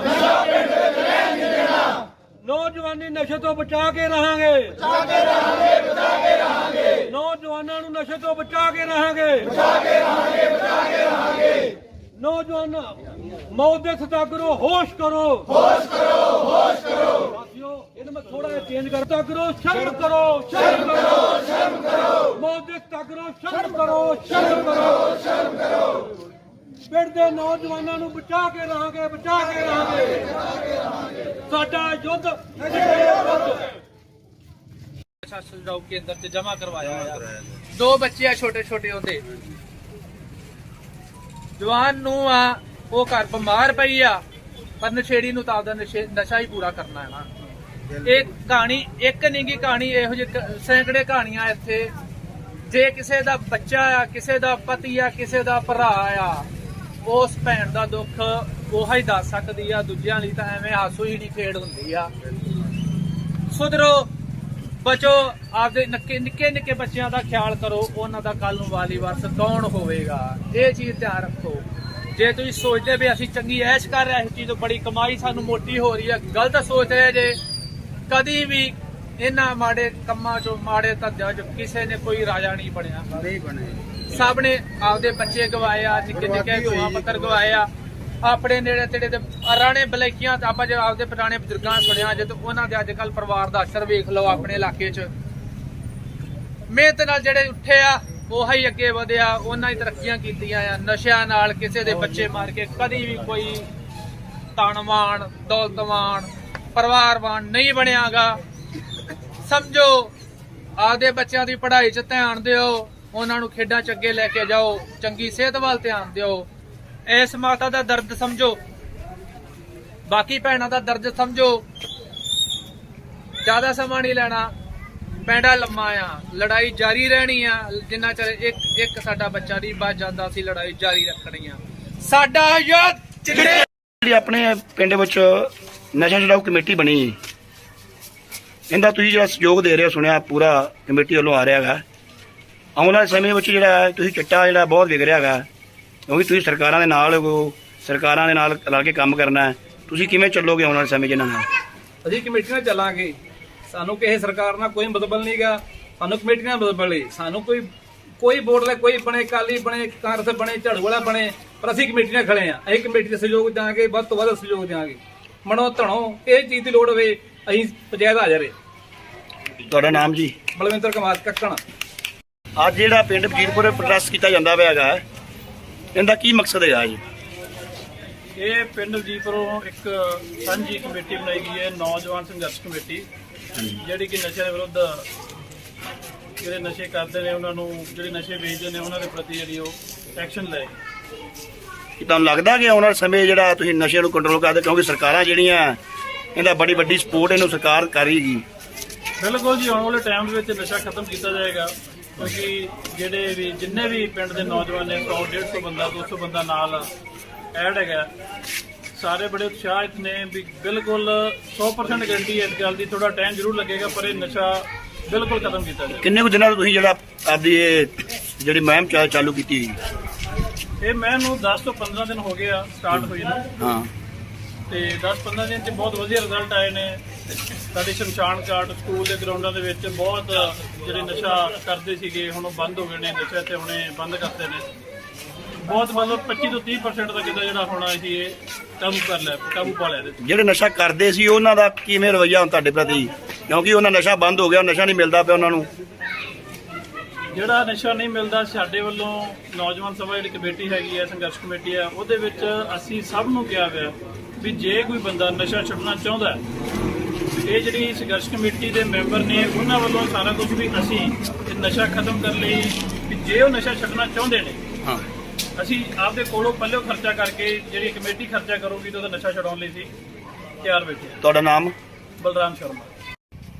ਇਹਨਾਂ ਆਪਦੇ ਜੋ ਸਕੂਲ ਟਾਈਮ ਦੇ ਵਿੱਚ ਬਹੁਤ ਮੈਰਾਥਨ ਦੌੜਾਂ ਵਿੱਚ ਭਾਗ ਲਿਆ, ਅੱਜ ਉਹ ਪ੍ਰਮਾਤਮਾ ਦੇ ਨਾਂ ਦੇ ਨਾਲ ਜੁੜੇ ਨੇ। ਉਹਨਾਂ ਨੇ ਸਾਰੇ ਵੀਰਾਂ ਨੂੰ, ਇਸ ਕਮੇਟੀ ਨੂੰ, ਇਸ ਸਾਰੇ ਨਗਰ ਨੂੰ ਜਾਗਰੂਕ ਕੀਤਾ ਹੈ। ਇਹਨਾਂ ਦੇ ਨਾਂ ਤੇ ਵੀ ਇੱਕ ਵਾਰ ਜ਼ੋਰਦਾਰ ਤਾੜੀ ਲਾਓ। ਫਿਰ ਮੈਂ ਗੱਲ ਕਰਨਾ ਚਾਹਣਾ ਵੀਰੋ, ਆਪਾਂ ਸਾਰੇ ਕਿਸੇ ਨਾ ਕਿਸੇ ਪਾਰਟੀ ਨਾਲ ਸੰਬੰਧਿਤ ਹਾਂ, ਕਿਸੇ ਨਾ ਕਿਸੇ ਨੂੰ ਵੋਟ ਪਾਉਣੇ ਆ, ਪਰ ਅਸੀਂ ਸਾਰੇ ਕਿਸੇ ਵੀ ਪਾਰਟੀ ਨਾਲ ਅਟੈਚ ਹੋਈਏ, ਪਰ ਅਸੀਂ ਨਸ਼ੇ ਦੇ ਵਿਰੁੱਧ ਬਿਲਕੁਲ ਤੁਹਾਡੀ ਮੁਹਿੰਮ ਦੇ ਨਾਲ ਮੋਢਾ ਲਾ ਕੇ ਖੜਾਂਗੇ।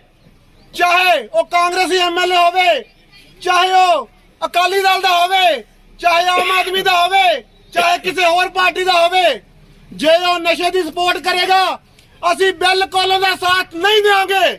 ਸਾਡਾ ਕਾ ਜਿੰਦਾਬਾਦ, ਜਿੰਦਾਬਾਦ, ਜਿੰਦਾਬਾਦ। ਦੋਸਤੋ, ਇਹ ਗੱਲ ਵੀ ਜੇ ਮੈਂ ਤੁਹਾਡੇ ਨਾਲ ਸਾਂਝੀ ਨਾ ਕੀਤੀ ਤੇ ਤੁਹਾਡੇ ਨਾਲ ਬੇਇਨਸਾਫੀ ਹੋਏਗੀ।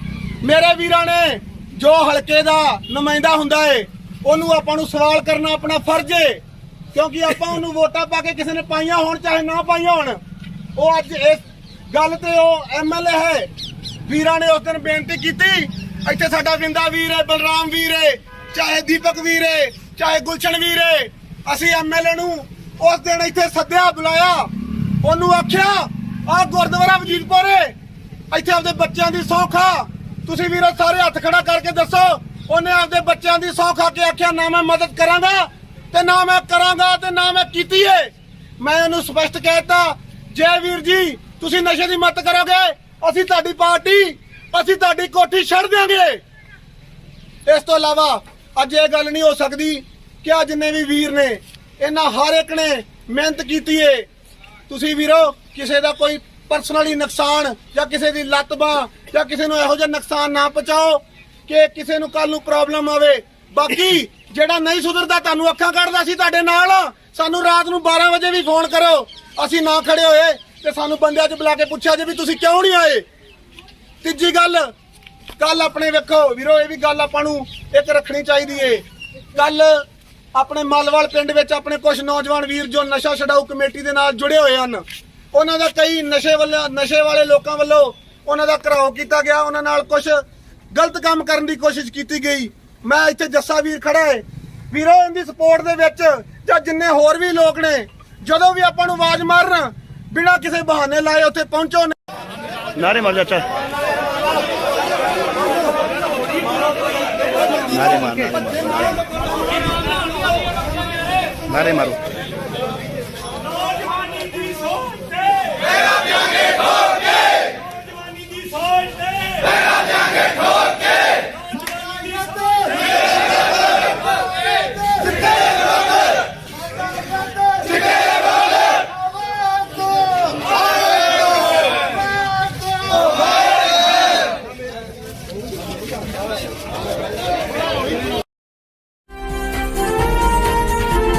ਆਪਣਾ ਜੀ ਮਿੰਕੂ ਚੌਧਰੀ। ਹਾਂਜੀ ਤੁਹਾਨੂੰ ਪਤਾ ਹੀ ਜਿਵੇਂ ਪਿਛਲੇ ਦਿਨਾਂ ਤੋਂ ਕਾਫੀ ਲੁੱਟਾਂ ਖੋਹਾਂ ਸ਼ਹਿਰ 'ਚ ਹੋ ਰਹੀਆਂ ਨੇ ਤੇ ਚੋਰੀਆਂ ਹੋ ਰਹੀਆਂ ਨੇ। ਇੱਕ ਨਾ ਤੁਹਾਨੂੰ ਦੱਸਦੇ ਹਾਂ ਕਿ 30 ਦੀ ਰਾਤ ਨੂੰ ਜਿਹੜੇ 31 ਦਾ ਦਿਨ ਚੜ੍ਹ ਜਾਂਦਾ 30 ਰਾਤ ਨੂੰ ਇੱਕ ਟਰੈਕਟਰ ਜਿਹੜਾ 12:16 ਤੇ ਇੱਕ ਗਿੱਲਾਂ ਵਾਲੀ ਸਾਈਡ ਤੋਂ ਆਉਂਦਾ ਹੈ। ਗਿੱਲਾਂ ਵਾਲੀ ਸਾਈਡ ਤੋਂ ਆ ਕੇ ਉਹ ਪਹੁੰਚ ਜਾਂਦਾ ਹੈ ਲਖੜੀ ਪਿੰਡ, ਜਿਹਦੀ ਲੋਕੇਸ਼ਨ ਸਾਡੇ ਕੋਲ ਪਈ ਹੈ। ਆਹ ਲੋਕੇਸ਼ਨ ਪਈ ਹੈ। ਇੱਕ ਟਰਾਲੀ ਪੈਟਰੋਲ ਪੰਪ ਹੈ ਜਿਹੜਾ ਸਬਜ਼ੀ ਮੰਡੀ ਦੇ ਬਾਹਰ, ਠੀਕ ਉੱਥੇ ਟਰਾਲੀ ਖੜੀ ਹੁੰਦੀ ਆ ਵਾਲੀ 12:06 ਤੇ ਜਿਹੜਾ ਮੂਵਮੈਂਟ ਕਰਦਾ ਹੈ ਟਰੈਕਟਰ ਸਬਜ਼ੀ ਮੰਡੀ ਆਪਣਾ ਫਿਰੋਜ਼ਪੁਰ ਸ਼ਹਿਰ ਵਾਲੀ ਤੇ ਜਿਹੜਾ ਪੰਪ ਹੈ ਸਾਹਮਣੇ, ਉਹ ਪੰਪ ਤੋਂ ਟਰਾਲੀ ਪਾਉਂਦਾ 12:16 ਤੇ। ਉਹ 12:16 ਤੇ ਟਰਾਲੀ ਪਾ ਕੇ ਉਹ ਲੈ ਜਾਂਦੇ ਤਾਂ ਸਿੱਧਾ RSC ਕੋਲੇ ਨੂੰ। RSC ਕੋਲੋਂ ਚਲੇ ਜਾਂਦਾ ਬਹਾਦਰ ਵਾਲਾ, ਬਹਾਦਰਾ ਤੋਂ ਚਲੇ ਜਾਂਦਾ ਪੱਧਰੀ ਜਾਂਦਾ ਗਿੱਲਾਂ ਦੇ। ਉਹ ਜਿਹੜਾ ਟਰੈਕਟਰ ਹੈ ਉਹ ਆਪਣੇ ਥੋੜੀ ਸ਼ੋਅ ਉੱਪਰ ਬਦਲ ਕੇ ਲੈ ਕੇ ਆ ਜਾਂਦਾ। ਉਹ ਜਿਹਨੂੰ ਅਸੀਂ 15 ਦਿਨ ਪੂਰੇ ਲਾਏ ਉਹਨੂੰ ਟਰੈਕਟਰ ਨੂੰ ਚੈੱਕ ਕਰਦੇ ਅਸੀਂ ਪੂਰੀ ਆਪਣੀ ਟੀਮ ਜਿਹੜੀ ਫਿਰੋਜ਼ਪੁਰ ਛੱਡੀ ਤੇ ਉਹ ਜਿਹੜਾ ਟਰੈਕਟਰ ਹੈ ਅਸੀਂ ਸਿਟੀ SHO ਦੇ ਹਵਾਲੇ ਕਰਤਾ। ਪਰ 3 ਦਿਨ ਹੋ ਗਏ ਨੇ ਹਜੇ ਤੱਕ ਸਿਟੀ SHO ਵੱਲੋਂ ਕੋਈ ਵੀ ਕਾਰਵਾਈ ਨਹੀਂ ਕੀਤੀ ਗਈ। ਜਿਹੜੇ QA ਬਿਲਕੁਲ ਮਿਲਦੇ ਨੇ ਸੁਣਨ ਚ ਆਇਆ ਕਿ ਫਿਰੋਜ਼ਪੁਰ ਦੇ ਕੁਝ ਜਿਹੜੇ ਵਿਧਾਇਕ ਹੈ ਉਹਨਾਂ ਦੇ ਜਿਹੜੇ PA ਨੇ ਉਹਨਾਂ ਦੇ ਘਰ ਦੇ ਨੇ ਜਾਂ ਉਹਨਾਂ ਦੇ ਕੋਈ ਰਿਸ਼ਤੇਦਾਰ ਨੇ ਜਾਂ ਫਿਰੋਜ਼ਪੁਰ ਦੇ ਕੋਈ ਚੇਅਰਮੈਨ ਨੇ ਉਹਨਾਂ ਸਪੋਰਟ ਕਰ ਰਹੇ ਨੇ ਚੋਰ ਦੀ। ਦੇਖੋ ਜੇ ਚੋਰ ਦੀ ਇੱਕ ਮੌਜੂਦਾ ਜਿਹੜੀ ਪਾਰਟੀ ਹੈ ਉਹ ਸਪੋਰਟ ਕਰੇਗੀ ਤੇ ਇਲੈਕਸ਼ਨ ਨੇੜੇ ਆ, ਫਿਰ ਜਨਤਾ ਤੇ ਕੀ ਅਸਰ ਜਾਵੇਗਾ। ਦੂਜੇ ਪਾਸੇ ਤੁਸੀਂ ਦੇਖੋ ਫਿਰੋਜ਼ਪੁਰ 'ਚ ਕਿੰਨੀਆਂ ਜਿਹੜੀਆਂ ਵਾਰਦਾਤਾਂ ਹੋ ਰਹੀਆਂ ਨੇ ਪਰ ਹਾਲੇ ਤੱਕ ਕੋਈ ਵੀ ਕਿਸੇ ਦੇ ਨੱਥ ਨਹੀਂ ਪਾਈ ਜਾ ਰਹੀ। ਐਕਚੁਅਲੀ ਕੀ ਗੱਲ ਹੁੰਦਾ ਹੈ ਜਿਹੜੀ ਤੁਹਾਨੂੰ CCTV ਦਿਖਾਇਆ ਜਾਏਗਾ ਜਿਹਦੇ ਵਿੱਚ ਟਰਾਲੀ ਉੱਪਰ ਦੇ ਅੱਗੇ ਲੱਗੀਆਂ 2 ਲਾਈਟਾਂ, ਆਹ 2 ਲਾਈਟਾਂ ਲੱਗੀਆਂ ਹੋਈਆਂ ਨੇ। ਅਜੇ ਮੰਗ ਹੈ ਕਿ ਇੱਥੇ ਜਿਹੜੀ SSP ਫਿਰੋਜ਼ਪੁਰ ਆਣ ਜਾਂ SP ਸਾਹਿਬ ਆਣ, ਇਸ ਜਿਹੜੀ ਚੋਰੀ ਦੀ ਵਾਰਦਾਤ ਉੱਤੇ SIT ਬਣਾਈ ਜਾਵੇ। SIT ਦੇ ਮੈਂਬਰ ਜਿਹੜੇ SSP ਖੁਦ ਵੀ ਹੋਣ ਤੇ SPD ਹੋਣ ਜਾਂ SPO ਹੋਣ, ਠੀਕ ਹੈ, ਆਪਰੇਸ਼ਨ ਜਿਹੜੇ SSPO ਹੁੰਦੇ ਨੇ ਉਹ ਹੋਣ, ਕਿਉਂਕਿ ਇਹ DSP ਰੈਂਕ ਤੱਕ ਦਾ ਜਿਹੜਾ ਵਿਧਾਇਕ ਦੇ ਅੰਡਰ ਆਉਂਦਾ ਹੈ, ਠੀਕ ਹੈ। ਕਿਉਂਕਿ ਸਾਨੂੰ ਗੁਪਤ ਸੂਚਨਾ ਮਿਲੀ ਹੈ ਕਿ ਵਿਧਾਇਕ ਜਿਹੜੇ ਨੇ ਉਹ ਪੂਰੀ ਸਪੋਰਟ ਕਰਦੇ ਪਏ ਆ। ਕਿਹੜੇ ਵਿਧਾਇਕ ਨੇ ਸਰ? ਚਲੋ ਆਪੇ ਅੱਗੇ ਸਾਹਮਣੇ ਆ ਜਾਏਗਾ ਜਿਹੜਾ ਵੀ ਵਿਧਾਇਕ ਹੋਏਗਾ। ਇਸ ਕਰਕੇ ਸਾਡੀ ਮੰਗ ਹੈ ਕਿ SP ਜਿਹੜੀ ਇਹਦੀ SIT ਬਣਾਈ ਜਾਵੇ ਚੋਰੀ ਸੰਬੰਧੀ। ਜਿਹੜਾ ਟਰੈਕਟਰ ਹੈ ਉਹ ਟਰੈਕਟਰ ਸਿਟੀ ਥਾਣੇ ਦੇ ਵਿੱਚ ਅਸੀਂ ਜਮ੍ਹਾਂ ਕਰਾਤਾ ਹੈ, ਠੀਕ ਹੈ। ਜਿਹੜੇ ਉਹਦੇ ਕਿਉਂ ਨੇ ਜਿਹੜੀਆਂ ਨਿਸ਼ਾਨੀਆਂ ਨੇ ਉਹ ਨਿਸ਼ਾਨੀਆਂ ਅਸੀਂ ਸਿਟੀ SHO ਨੂੰ ਵੀ ਦੱਸਦੀਆਂ ਹੋਈਆਂ ਨੇ ਕਿਆ ਨਿਸ਼ਾਨੀਆਂ ਨੇ, ਚੈੱਕ ਵੀ ਕਰ ਲਈਆਂ ਨੇ, ਉਹਨੂੰ ਪੁੱਛਗਿੱਛ ਵੀ ਕਰਨ ਲੱਗੇ। ਨਾਲ ਹੀ ਕਿਸੇ ਵਿਧਾਇਕ ਦੇ PA ਦਾ ਫੋਨ ਆ ਜਾਂਦਾ, ਕਿਸੇ ਚੇਅਰਮੈਨ ਦਾ ਫੋਨ ਆ ਜਾਂਦਾ ਕਿ ਚੋਰ ਨੂੰ ਤੁਸੀਂ ਭਜਾ ਦਿਓ। ਜੇਕਰ ਚੋਰ ਨੂੰ ਆਪਾਂ ਭਜਾ ਦਾਂਗੇ ਤੇ ਫਿਰ ਅਸੀਂ ਜਨਤਾ ਦੀ ਸੇਵਾ ਕਿਵੇਂ ਹੋਈ। ਪੁਲਿਸ ਨੂੰ ਫਿਰੋਜ਼ਪੁਰ 'ਚ ਜਾਂ ਪੰਜਾਬ 'ਚ ਜਾਂ ਦੇਸ਼ ਇਸ ਕਰਕੇ ਲਾਇਆ ਜਾਂਦਾ ਕਿ ਜਨਤਾ ਦੀ ਸੇਫਟੀ ਕਰੋ, ਚੋਰੀਆਂ ਦੀ ਵਾਰਦਾਤ ਰੋਕੋ, ਲੁੱਟਾਂ ਖੋਹਾਂ ਰੋਕੋ। ਜੇ ਪੁਲਿਸ ਹੀ ਚੋਰ ਦੇ ਨਾਲ ਮਿਲ ਗਈ ਜਾਂ ਕੁਝ ਵਿਧਾਇਕ ਹੀ ਚੋਰ ਨਾਲ ਮਿਲ ਗਏ ਤੇ ਜਨਤਾ ਕਿੱਥੋਂ ਸੇਫ ਹੈ। ਇਹ ਟਾਈਮ ਨਾ ਆਏ 2 ਸਾਲ ਤੱਕ ਸਾਨੂੰ ਸਵੇਰੇ ਆਪਣੇ ਸ਼ਟਰ ਬੰਦ ਕਰਨੇ ਪੈਣ ਤੇ ਰਾਤ ਨੂੰ ਆਪਣੇ ਸ਼ਟਰਾਂ ਦੇ ਅੱਗੇ ਚੌਂਕੀਦਾਰ ਬਣ ਕੇ ਬਹਿਣਾ ਪਵੇ। ਸੋ ਮੰਗ ਇਹਦੀ SIT ਪਾਈ ਜਾਵੇ ਬਹੁਤ ਤਗੜਾ, ਕਿਉਂ ਜਿਹੜੇ ਬੜੇ ਤਗੜਾ ਇਹਦੇ ਤੇ ਆਪਾਂ ਨੂੰ ਇੱਕ ਜਿਹੜਾ ਚੋਰਾਂ ਦਾ ਜਿਹੜਾ ਇੱਕ ਹੁੰਦਾ ਗਰੁੱਪ ਉਹ ਅੱਗੇ ਆ ਸਕਦਾ। ਸੋ ਉਹਨਾਂ ਚਿਰ ਅਸੀਂ ਬੈਠੇ ਹਾਂ ਜਿੰਨਾ ਚਿਰ ਕੋਈ ਇੱਥੇ ਅਫਸਰ ਨਹੀਂ ਆਉਂਦਾ ਜਾਂ SIT ਨਹੀਂ ਬਣਦੀ। ਇਹ ਧਰਨਾ 2 ਦਿਨ ਚੱਲੇ, 4 ਦਿਨ ਚੱਲੇ, ਲੌਂਗ ਟਾਈਮ ਧਰਨਾ ਚੱਲਣਾ। ਧਰਨਾ ਕਿਹੜੀ ਥਾਂ ਤੇ ਲੱਗਿਆ ਜੀ? ਧਰਨਾ ਰੇਲਵੇ ਪੁਲ ਹੈ ਇੱਥੇ ਜਿਹੜਾ ਸ਼ਹਿਰ ਤੇ ਸਿਟੀ ਨੂੰ ਜੋੜਦਾ ਹੈ, ਜਿਹੜਾ ਸ਼ਹਿਰ ਸਿਟੀ ਤੇ ਇੱਕ ਬਾਰਡਰ ਹੀ ਬਣਿਆ ਜਾਂਦਾ, ਉਹ ਬਾਰਡਰ ਪਰ ਧਰਨਾ ਲਾਇਆ ਗਿਆ। ਇਹ ਕਿਹੜੀ ਜਥੇਬੰਦੀ ਵੱਲੋਂ ਲਾਇਆ ਗਿਆ? ਇਹ ਸ਼ਿਵ ਸੈਨਾ ਬਾਲਾ ਸਾਹਿਬ ਠਾਕਰੇ ਵੱਲੋਂ। ਅੱਛਾ। ਸੋ ਅਸੀਂ ਸ਼ਹਿਰ ਵਾਸੀਆਂ ਨੂੰ ਮੰਗ ਕਰਦੇ ਹਾਂ ਕਿ ਆਓ ਸਾਡੇ ਨਾਲ ਆਪਾਂ ਇਕਜੁੱਟ ਹੋਈਏ, ਜੁੱਟ ਹੋ ਕੇ ਜਿਹੜੇ ਚੋਰਾਂ ਦੇ ਖਿਲਾਫ ਆਪਾਂ ਆਵਾਜ਼ ਚੱਕੀਏ। ਕਿਉਂਕਿ ਮੈਂ ਨਹੀਂ ਇਕੱਲਾ ਜਾਂ ਕੋਈ, ਦੇਖੋ ਮੇਰੀ ਚੋਰੀ ਕਿ ਫਕੀਰ ਸਾਹਿਬ ਦੀ ਚੋਰੀ ਹੋਈ ਹੈ ਕਿ ਸ਼ਹਿਰ ਦੇ ਵਿੱਚ ਤੁਸੀਂ ਦਿਨ ਨਾਲ ਵੇਖੋ ਕਿ ਬੰਦੇ ਇੱਕ ਪਿਸਟਲ ਇੱਕ ਤੁਰਿਆ ਫਿਰਦਾ, ਡੇਲੀ ਵਾਰਦਾਤ ਕਰਦਾ ਪਿਆ ਬੰਦਾ। ਜੇਕਰ ਪੁਲਿਸ ਉਹਨਾਂ ਤੇ ਕੋਈ ਕਾਰਵਾਈ ਨਹੀਂ ਪਾਊਗੀ ਤੇ ਫਿਰ ਅਸੀਂ ਕਿੱਥੋਂ ਸੇਫ ਆ। ਜੇ ਨਾ ਟਾਈਮ ਆ ਜੇ ਸਾਨੂੰ ਸਾਲ 2 ਸਾਲ ਤੱਕ ਪੰਜਾਬ ਛੱਡਣਾ ਪੈ। ਉਹਦੀ ਪਛਾਣ ਹੋਈ ਹੈ ਬੰਦੇ ਦੀ? ਤੁਹਾਨੂੰ ਬਿਲਕੁਲ ਪਛਾਣ ਹੋ ਗਈ ਜੀ। ਅਸੀਂ CCTV ਵਿਖਾਤੀ ਹੈ, ਤੁਹਾਨੂੰ ਸਾਰਾ ਕੁਝ ਵਿਖਾਇਆ ਵੀ ਜਾਏਗਾ। ਜਿਵੇਂ ਵੀ ਤੁਸੀਂ ਕਹੋਗੇ ਸਾਰੇ ਕੁਝ 15 ਦਿਨ ਲਾਏ ਨੇ ਬੰਦੇ ਦੀ ਪੂਰੀ ਪੜਤਾਲ ਕਰਦੇ, ਟਰੈਕਟਰ ਦੀ ਪੂਰੀ ਪੜਤਾਲ ਕਰਦੇ। SHO ਸਿਟੀ ਨਹੀਂ ਵੇਖ ਲਿਆ, DSP ਸਿਟੀ ਨਹੀਂ ਵੇਖ ਲਿਆ, ਸਾਰਾ ਕੁਝ ਪਤਾ ਲੱਗ ਗਿਆ। ਬਟ ਜੋ ਪੋਲੀਟੀਕਲ ਪ੍ਰੈਸ਼ਰ ਹੈ ਨਾ, ਪੋਲੀਟੀਕਲ ਪ੍ਰੈਸ਼ਰ ਕਰਕੇ ਚੋਰ ਤੇ ਕਾਰਵਾਈ ਨਹੀਂ ਹੋ ਰਹੀ। ਆਪਣੇ ਬੱਚੇ ਵੀ ਹੈਗੇ ਨੇ। ਮਿੰਕੂ ਭਾਜੀ ਆਪਣੇ ਬੱਚੇ ਦੇਖੋ, ਉਹ ਬੱਚੇ ਰੋਟੀ ਪਾਣੀ ਪੱਕੇ ਬੈਠੇ ਰੱਖੇ। ਮੈਂ ਤੇ ਨਾ ਉਹ ਬੱਚੇ ਖੜੇ ਨੇ, ਉਹ ਵੇਖੋ ਬੱਚੇ ਨੇ ਵੀਰ ਜੀ। ਕੌਣ ਜ਼ਿੰਮੇਦਾਰ ਹੈ ਜੀ? ਵੇਖੋ ਬੱਚੇ ਨੇ, ਆਈ ਤਾਂ ਝੂਠ ਨਹੀਂ ਬੋਲਦੇ ਵੀਰ ਜੀ। ਕਰਦੇ ਪਏ ਇੱਥੇ ਪਿੱਛੇ ਲਾਇਆ ਜਾ ਰਿਹਾ, ਪਿੱਛੇ ਲਾਇਆ ਜਾ ਰਿਹਾ। ਪ੍ਰਸ਼ਾਸਨ ਦੇਖੇਗਾ, ਅਸੀਂ ਨਹੀਂ ਕਰਨਾ ਚਾਹ ਰਹੇ। ਅਸੀਂ ਆਪ ਤੰਗ ਹੋ ਰਹੇ ਹਾਂ, ਅਸੀਂ ਵੀ ਤੰਗ ਹੋ ਰਹੇ ਹਾਂ। ਸਾਡੇ ਬਾਰੇ ਕੋਈ ਮਾਇਨੇ ਨਹੀਂ ਚੱਕਦੇ ਪਏ। ਤੁਸੀਂ ਆਹ ਬੱਚਾ ਪਿੱਛੇ ਆ ਗਏ, ਤੁਸੀਂ ਪਿੱਛੇ ਨਹੀਂ ਆ ਰਹੇ। ਪਿੱਛੇ ਨਹੀਂ ਆਵੇ ਅਸੀਂ ਬੱਚੇ ਤੰਗ ਹੋ ਵੀ ਤੰਗ ਹੋਵੇ ਆਏ ਕਿ ਕਿਸੇ ਬੱਚੇ ਦਾ ਕੋਈ ਤੰਗ ਲੜਾਈ ਗੱਲ ਨਹੀਂ ਕਿਤੇ ਲੜਾਈ ਕਹਿੰਦੇ ਰਾਜੂ ਬਾਸ਼ਾ ਗਲਤ ਗੱਲ ਹੈ ਨਹੀਂ ਤੁਸੀਂ ਬੱਚਾ ਪਿੱਛੇ ਆਇਓ ਅਸੀਂ ਕਹਿੰਦੇ ਤੁਸੀਂ ਬੱਚੇ ਤੰਗ ਹੋਇਆ ਆਣਾ ਨਹੀਂ ਸਮਾਜ ਪਿੱਛੇ ਸਮਾਜ ਪਰੇਸ਼ਾਨ ਹੋ ਰਿਹਾ ਸਮਾਜ ਪਰੇਸ਼ਾਨ ਹੋ ਰਿਹਾ ਆਏ ਕਿ ਟੁੱਟ ਖੋ ਰਹੀਆਂ ਧੀਆਂ ਭੈਣਾਂ ਸੇਫ ਨਹੀਂ ਹੈਗੀਆਂ ਆਏ ਕਿ ਟੁੱਟ ਚੈਨੀਆਂ ਖੋ ਰਹੇ ਆ ਮੋਬਾਈਲ ਖੋ ਰਹੇ ਭੈਣਾਂ ਕੋਲ ਮੋਬਾਈਲ ਖੋ ਰਹੇ ਪਰਸ ਖੋ ਰਹੇ ਬਸ ਸੇਫ ਨਹੀਂ ਹੈਗਾ ਤੁਸੀਂ ਆਪਣੇ ਬੱਚੇ ਪਿੱਛੇ ਆ ਗਏ ਸਮਾਜ ਦੇ ਪਿੱਛੇ ਨਹੀਂ ਆਏ ਤੇ ਬੱਚੇ ਸਮਾਜ ਨਹੀਂ ਗਏ ਨਹੀਂ ਤੇ ਫਿਰ ਤੁਸੀਂ ਇਹ ਕਿਵੇਂ ਕਹਤਾ ਮੇਰਾ ਬੱਚਾ ਸਮਾਜ ਅਸੀਂ ਬੱਚੇ ਸੇਫ ਰਹਿੰਦੇ ਇਹ ਸ਼ਹਿਰ ਦਾ ਹਿੱਸਾ ਅਸੀਂ ਇਹ ਸ਼ਹਿਰ ਦੇ ਮੇਰੀ 4 ਲੱਖ ਦੀ ਚੋਰੀ ਹੋਈ ਸ਼ਹਿਰ ਚੋਰੀ ਹੋਇਆ ਮੇਰੇ ਬੱਚੇ ਇਹ ਆਗੂ ਵੀ ਕਰ ਲੱਗਦੀ ਹੈ ਉਹੀ ਉਹ ਬੱਚੇ ਨਹੀਂ ਅਸੀਂ ਸਮਾਜ ਦੇ ਪਿੱਛੇ ਲੱਗਦੇ ਹਾਂ ਜ਼ਰੂਰ ਚੱਲਦੇ ਪਏ ਨੇ ਇਹ ਸਾਡਾ ਸਾਥ ਦਿਓ ਸਾਰੇ ਬੱਚੇ ਯਾਰ ਚੋਰ ਨੂੰ ਫੜਾਤਾ ਚੋਰ ਛੜਿਆਂ ਛੱਡ ਦਿੱਤਾ ਇਹ ਕਿੱਥੋਂ ਦਾ ਇਨਸਾਫ ਹੈ ਸਾਡਾ ਸਾਥ ਹੀ ਨਹੀਂ ਦੇ ਰਿਹਾ ਸਾਡੀ ਆਵਾਜ਼ ਨਹੀਂ ਸੁਣਦਾ ਪਿਆ ਕੋਈ ਹੈ ਪਿਸਤੌਲ ਲੈ ਕੇ ਬੰਦਾ ਸ਼ਰੇਆਮ ਘੁੰਮਦਾ ਮੋਟਰਸਾਈਕਲ ਸ਼ਰੇਆਮ ਖੋਲ ਕੇ ਲੈ ਜਾਂਦੇ ਆ ਇਹ ਕੀ ਤਰੀਕਾ ਬੱਸ ਅੱਡੇ ਤੇ ਜਾ ਰਹੀ ਲੇਡੀ ਉਹਦਾ ਪਰਸ ਖੋਲਿਆ ਉਹਦਾ ਮੋਬਾਈਲ ਖੋਲਿਆ ਮੋਟਰਸਾਈਕਲ ਖੋਲਿਆ ਆ ਸ਼ਰੇਆਮ ਤੁਸੀਂ ਸ਼ੈਡ ਵਾਲੇ ਪਾਸੇ ਰੋਡ ਤੇ ਰੋਜ਼ 2-3 ਵਾਰਦਾਤਾਂ ਹੋ ਜਾਂਦੀਆਂ ਦੱਸਣ ਦਾ ਜ਼ਿੰਮੇਵਾਰ ਕੌਣ ਹੈ ਅਸੀਂ ਕਿਸੇ ਨੂੰ ਪਰੇਸ਼ਾਨ ਨਹੀਂ ਕਰਨਾ ਚਾਹੁੰਦੇ ਅਸੀਂ ਆਪ ਧੁੱਪੇ ਬੈਠੇ ਆ ਸਾਡੀ ਆਵਾਜ਼ ਸੁਣਨ ਵਾਲਾ ਕੋਈ ਨਹੀਂ ਪੁਲਿਸ ਪ੍ਰਸ਼ਾਸਨ ਨਹੀਂ ਸੁਣਦਾ ਪਿਆ ਛੱਡ ਦਿੱਤਾ ਚੋਰਾਂ ਨੂੰ ਛੱਡ ਦਿੱਤਾ ਦੱਸੋ ਅਸੀਂ ਸਬੂਤ ਦਿੰਦੇ ਪਏ ਆ ਹੋਸ਼ ਵਿੱਚ ਆਓ होश में आओ पंजाब पुलिस होश में आओ पंजाब पुलिस होश में आओ पंजाब पुलिस होश में आओ पंजाब पुलिस होश में आओ लाओ नारे उठ के उठो वीर बजरंगे वीर बजरंगे एक नारे वीर बजरंगे एक नारे वीर बजरंगे चोरों तुरंत कार्रवाई करो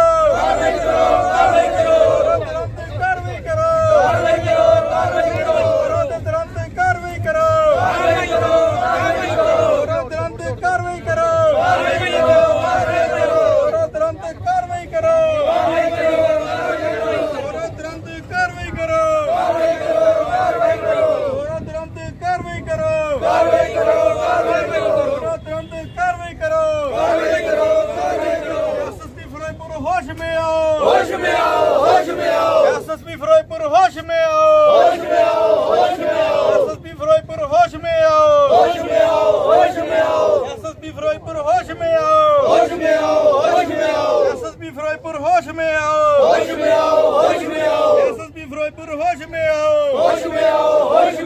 एसएसपी फिरोजपुर होश में आओ होश में आओ होश में आओ एसएसपी फिरोजपुर होश में आओ होश में आओ होश में आओ एसएसपी फिरोजपुर होश में आओ होश में आओ होश में आओ एसएसपी फिरोजपुर होश में आओ होश में आओ होश में आओ पंजाब पुलिस होश में आओ होश में आओ होश में आओ पंजाब पुलिस होश में आओ होश में आओ होश में आओ पंजाब पुलिस होश में आओ होश में आओ होश में आओ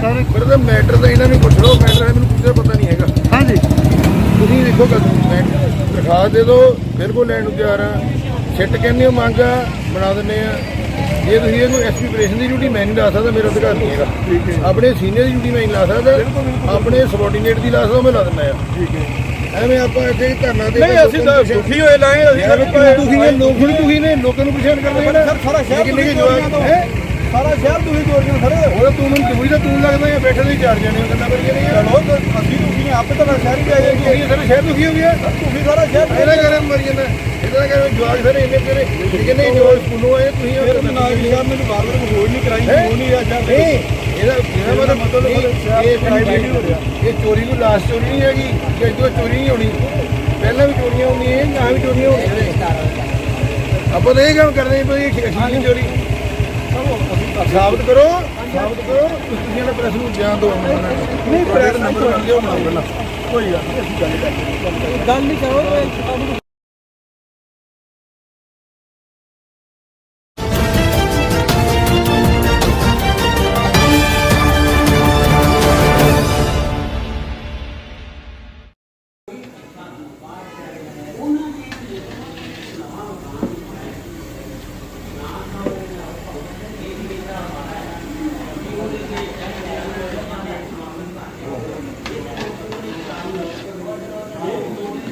ਤੇ ਕਿਸ ਚੀਜ਼ ਵਾਸਤੇ ਲੰਗਰ ਤਿਆਰ ਕਰਦੇ ਪਏ ਜੀ ਇਹ ਦੀ ਸੰਗਤ ਵਾਸਤੇ ਕੀ ਹੋ ਰਿਹਾ ਪਿੰਡ ਧੀਰਾ ਪੱਤਰਾ ਦੇ ਗੁਰਦੁਆਰੇ ਦੇ ਵਿੱਚ ਅੱਜ? ਇਹ ਜੀ ਆਪਣੇ ਜੋ ਕਿ ਪਾਰਕ ਵਾਸਤੇ ਮਿੱਟੀ ਪਾਈ ਜਾ ਰਹੀ ਹੈ।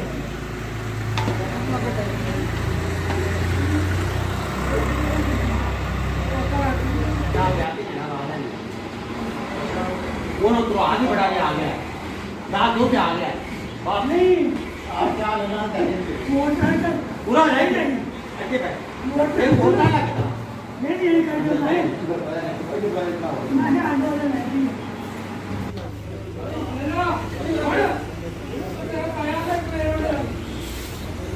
ਨਾਮ ਨੂੰ ਫੇਰ ਚੁਕਾ ਲਾਂਗੇ ਕਰੀ ਆਹੋ ਆਪਣੇ ਡਰਾਈਵਰ ਤੁਹਾਨੂੰ ਨਾਮ ਨੂੰ ਸਾਰੀ ਸੰਗਤ ਨੂੰ ਕਰੀ ਆਹੋ ਟਾਈਮ 4:30 ਤੇ 5 ਦੇ ਵਿੱਚ ਫੇਰ ਚੁਕਾ ਲਾਂਗੇ ਚਾਹ ਬਣਾ ਕੇ ਦੁੱਧ ਹੈ ਨਾ ਜੋ ਤਾਂ ਵਾਧੂ ਨਾਲੇ ਜਿਹੜੇ ਤੁਸੀਂ ਬਰਫੀ ਲੈ ਜਾਓ ਉਹ ਨਾਲੋਂ ਖਵਾ ਦਾਂਗੇ ਚਲੋ ਦੋ ਥੋੜਾ ਲੈ ਆਣਾ ਪਹਿਲਾਂ ਵੀ ਇਹਦੀ ਡਿਮਾਂਡ ਹੈ।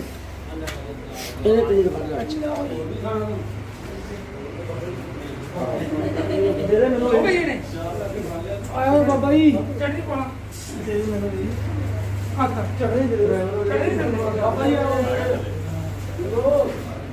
ਇਹ ਬੰਮੇ ਦੇ ਨਹੀਂ ਹਾਂ ਦੇ ਦੋ ਪਾਣੀ ਬਹੁਤ ਆ ਪੂਰੀ ਨਹੀਂ ਨਾ ਬਾਬਾ ਇੱਕ ਦੇ ਲੈ ਲਓ ਦੇ ਦੇ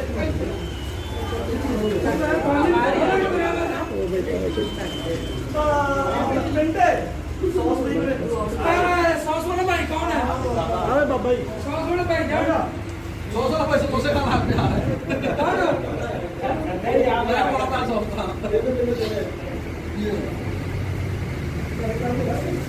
तो शेरे वाली कितना कर रहा है बता ना कौन सा बोलता ना पहला हेलो आप ही कोई अगले ना दसया ना दसया ते जाके बंदा दे विच पै गया मैं शहर लगा मैं सानू 10000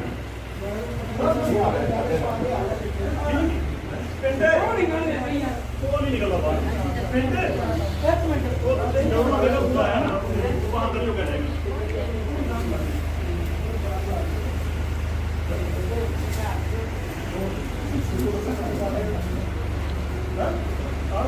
आजा जाओ और कुछ साइड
ਸੱਚੀ ਬਾਤ ਸੇਵਾ ਕਰ ਰਿਹਾ ਗੁਰਦੁਆਰੇ ਜੀ। ਇਹ ਜੀ ਗੁਰਦੁਆਰਾ ਸਾਹਿਬ ਦੇ ਪਿੱਛੇ ਲੰਗਰ ਬਣਾਉਣ ਵਾਸਤੇ ਕਮਰੇ ਨੇ ਉਹ ਇਹਦੀ ਮਿੱਟੀ ਪਾ ਰਹੀ ਸੰਗਤ ਤੇ ਪੁਰਾਣੇ ਗੁਰਦੁਆਰੇ ਲੰਗਰ ਛਕਾਇਆ ਜਾਏਗਾ। ਉਹ ਜਿਹਾ ਪਿਛਲੇ ਪਲਾਟ ਤੇ ਜਿਹੜਾ ਇਹ ਥੋੜਾ ਨੀਵਾਂ ਸੀ ਇਹਦੇ 'ਚ ਮਿੱਟੀ ਪਾ ਕੇ ਫਿਰ ਪਾਣੀ ਇਹਨੂੰ ਨਿਕਲ ਜਾਏਗਾ ਤੇ ਹੁਣ ਗੁਰਦੁਆਰੇ ਥੋੜਾ ਜਿਹਾ ਹੋਰ ਕੰਮ ਕਰਨ ਵਾਲਾ ਸਫਾਈ ਕਰਕੇ ਨਵੇਂ ਦਰਖਤ ਫੁੱਲ ਫਲ ਲਾਉਣੇ ਲਾਏ ਜਾਣਗੇ। ਸਫਾਈ ਹੁਣ ਕੀਤੀ ਜਾਏ ਗੁਰਦੁਆਰੇ ਦੀ। ਇਹ ਜਿਹੜੀ ਨਵੀਂ ਇਮਾਰਤ ਬਣੀ ਹੈ ਇਹ ਕਿਹਦੇ ਸਹਿਯੋਗ ਦੇ ਨਾਲ ਜਾਂ ਇਹ ਸਾਰੇ ਨਗਰ ਨਿਵਾਸੀਆਂ ਦੇ ਸਹਿਯੋਗ ਨਾਲ ਸਾਰੇ ਨਗਰ ਨੇ ਬੜੀ ਵੱਧ ਚੜ੍ਹ ਕੇ ਸਾਰਿਆਂ ਗਰਾਹੀ ਦਿੱਤੀ ਤੇ ਸਾਰੇ ਨਗਰ ਨਿਵਾਸੀਆਂ ਦੇ ਸਹਿਯੋਗ ਨਾਲ ਇਹ ਗੁਰਦੁਆਰਾ ਨਵਾਂ ਤਿਆਰ ਹੋਇਆ। ਕਿੰਨਾ ਕਹਿੰਦੇ ਤੇ ਖਰਚਾ ਆ ਗਿਆ ਹੋਵੇਗਾ ਕੋਈ ਹੌਲੀ ਸੌਲੀ? ਇਹ 1 ਕਰੋੜ 25 ਲੱਖ ਰੁਪਈਆ ਇਹ ਤੇ ਲੱਗ ਚੁੱਕਾ ਹੈ। ਤੇ ਇਹ ਕਿੰਨੇ ਸਾਲਾਂ 'ਚ ਆਪਣਾ ਤਿਆਰ ਕੀਤਾ ਹੈ? 14 ਜਿਹਦੀ ਨੀਂਹ ਰੱਖੀ ਸੀ 12ਵੇਂ ਮਹੀਨੇ 'ਚ ਤੇ ਪਿਛਲੇ ਅੱਸੂ ਨੂੰ ਇਹਦਾ ਮੂਰਤ ਕੀਤਾ ਹੈ ਗੁਰਦੁਆਰਾ ਸਾਹਿਬ। ਸ਼ੁਭ ਨਾਮ ਕੀ ਤੁਹਾਡਾ ਜੀ?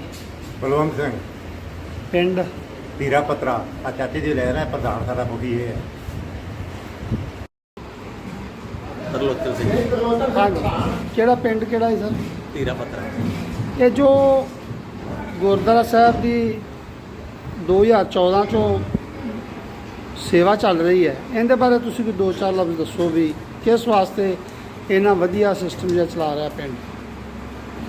ਅੱਜ ਦੇ ਸਮੇਂ ਦੀ ਲੋੜ ਸੀ ਵੀ ਜਿਹੜਾ ਸਥਾਨ ਸੀ ਨਾ ਗੁਰਦੁਆਰਾ ਸਾਹਿਬ ਸਾਡਾ, ਉਹ ਛੋਟਾ ਪੈ ਗਿਆ ਸੀ ਸੰਗਤ ਦੇ ਹਿਸਾਬ ਨਾਲ, ਤੇ ਸਾਰੀ ਸੰਗਤ ਨੇ ਮਸ਼ਵਰਾ ਕਰਕੇ ਸਲਾਹ ਕਰਕੇ ਨਵੀਂ ਗੁਰਦੁਆਰਾ ਸਾਹਿਬ ਦੀ ਬਿਲਡਿੰਗ ਬਣਾਉਣ ਦਾ ਪ੍ਰੋਗਰਾਮ ਬਣਾਇਆ, ਜਿਹਦੇ ਤਹਿਤ ਸਾਰੇ ਨਗਰ ਨੇ ਸੇਵਾ ਕੀਤੀ। 1 ਕਰੋੜ 25 ਲੱਖ ਦੇ ਲਗਭਗ ਰੁਪਈਆ ਲੱਗ ਚੁੱਕਾ ਹੈ। ਗੁਰਦੁਆਰਾ ਸਾਹਿਬ ਬਿਲਕੁਲ ਕੰਪਲੀਟ ਹੋ ਚੁੱਕਾ ਹੈ ਤੇ ਪਿਛਲੇ ਸਾਲ ਇਸ ਗੁਰਦੁਆਰਾ ਸਾਹਿਬ ਦੇ ਗੁਰੂ ਗ੍ਰੰਥ ਸਾਹਿਬ ਜੀ ਦਾ ਪ੍ਰਕਾਸ਼ ਕੀਤਾ ਗਿਆ ਤੇ ਹੁਣ ਲੰਗਰ ਹਾਲ ਦੀ ਸੇਵਾ ਚੱਲਦੀ ਪਈ ਹੈ, ਜੋ ਕਿ ਕੁਝ ਸਮਾਂ ਚੱਲੇਗੀ। ਲੰਗਰ ਹਾਲ ਬਣਾਉਣ ਦੀ ਯੋਜਨਾ ਹੈ, ਉਹਦੇ ਬਾਰੇ ਮਿੱਟੀ ਪੈ ਰਹੀ ਪਿੰਡ। ਪਤਾ ਲੱਗਿਆ ਸੀ ਕਿ ਇਹ ਗੁਰਦੁਆਰਾ ਸਾਹਿਬ ਪਹਿਲਾਂ ਇੱਥੇ ਮਹਾਂਪੁਰਸ਼ਾਂ ਦੇ ਚਰਨ ਪਾਇਆ। ਕਿਹੜੇ ਕਿਹੜੇ ਮਹਾਂਪੁਰਸ਼ਾਂ ਦੇ ਇੱਥੇ ਜਿਹੜਾ ਪੁਰਾਣਾ ਸਥਾਨ ਬਣਿਆ ਹੋਇਆ ਹੈ, ਸੰਤ ਬਾਬਾ ਯਾਨੀ ਮੋਹਨ ਸਿੰਘ ਜੀ ਖਾਲਸਾ ਭਿੰਡਰਾਂ ਵਾਲੇ, ਉਹਨਾਂ ਦੀ ਦੇਖ ਰੇਖ 'ਚ ਬਣਿਆ ਸੀ। 1965 ਦੇ ਵਿੱਚ ਇਹਦਾ ਨੀਂਹ 62 'ਚ ਨੀਂਹ ਪੱਥਰ ਰੱਖਿਆ ਗਿਆ ਸੀ ਤੇ 65 ਦੇ ਵਿੱਚ ਇਹ ਗੁਰਦੁਆਰਾ ਸਾਹਿਬ ਤਿਆਰ ਹੋ ਗਿਆ ਸੀ 3 ਸਾਲ ਦੇ ਵਿੱਚ। ਤੇ ਸੰਤ ਗੁਰਬਚਨ ਸਿੰਘ ਜੀ ਖਾਲਸਾ ਭਿੰਡਰਾਂ ਵਾਲਿਆਂ ਦੇ ਹੱਥੋਂ ਇਹਦੀ ਨੀਂਹ ਰਖਾਈ ਗਈ ਸੀ ਤੇ 5 ਮਹਾਂਪੁਰਸ਼ਾਂ ਤੋਂ ਇਹ ਨੀਂਹ ਪੱਥਰ ਰਖਾਇਆ ਗਿਆ ਸੀ। ਇਹ ਵੀ ਜਿਹੜਾ ਸਥਾਨ ਹੈ ਉਹਨੂੰ ਅਸੀਂ ਹੁਣ ਲੰਗਰ ਹਾਲ ਦੇ ਰੂਪ 'ਚ ਵਰਤਾਂਗੇ, ਢਾਹਾਂਗੇ ਜੀ। ਇਹਨੂੰ ਟਕਸਾਲ ਦਾ ਪਿੰਡ ਕਿਉਂ ਮੰਨਿਆ ਗਿਆ? ਧੀਰਾ ਪੱਤਰਾ ਪਿੰਡ ਨੂੰ ਟਕਸਾਲ ਦਾ ਪਿੰਡ ਕਿਉਂ ਮੰਨਿਆ ਗਿਆ ਜੀ? ਸੰਤ ਬਾਬਾ ਗੁਰਬਚਨ ਸਿੰਘ ਜੀ ਖਾਲਸਾ ਭਿੰਡਰਾਂ ਵਾਲੇ ਇੱਥੇ 1960 ਤੋਂ ਲੈ ਕੇ ਇਸ ਨਗਰ 'ਚ ਚਰਨ ਪਾਉਂਦੇ ਰਹੇ। ਹਰ ਸਾਲ ਇੱਥੇ ਆ ਕੇ ਧਰਮ ਪ੍ਰਚਾਰ ਦੇ ਤਹਿਤ ਕਥਾ ਤੇ ਕੀਰਤਨ ਕਰਦੇ ਸੀ ਔਰ ਵਿਦਿਆਰਥੀਆਂ ਨੂੰ ਪੜ੍ਹਾਉਂਦੇ ਰਹੇ।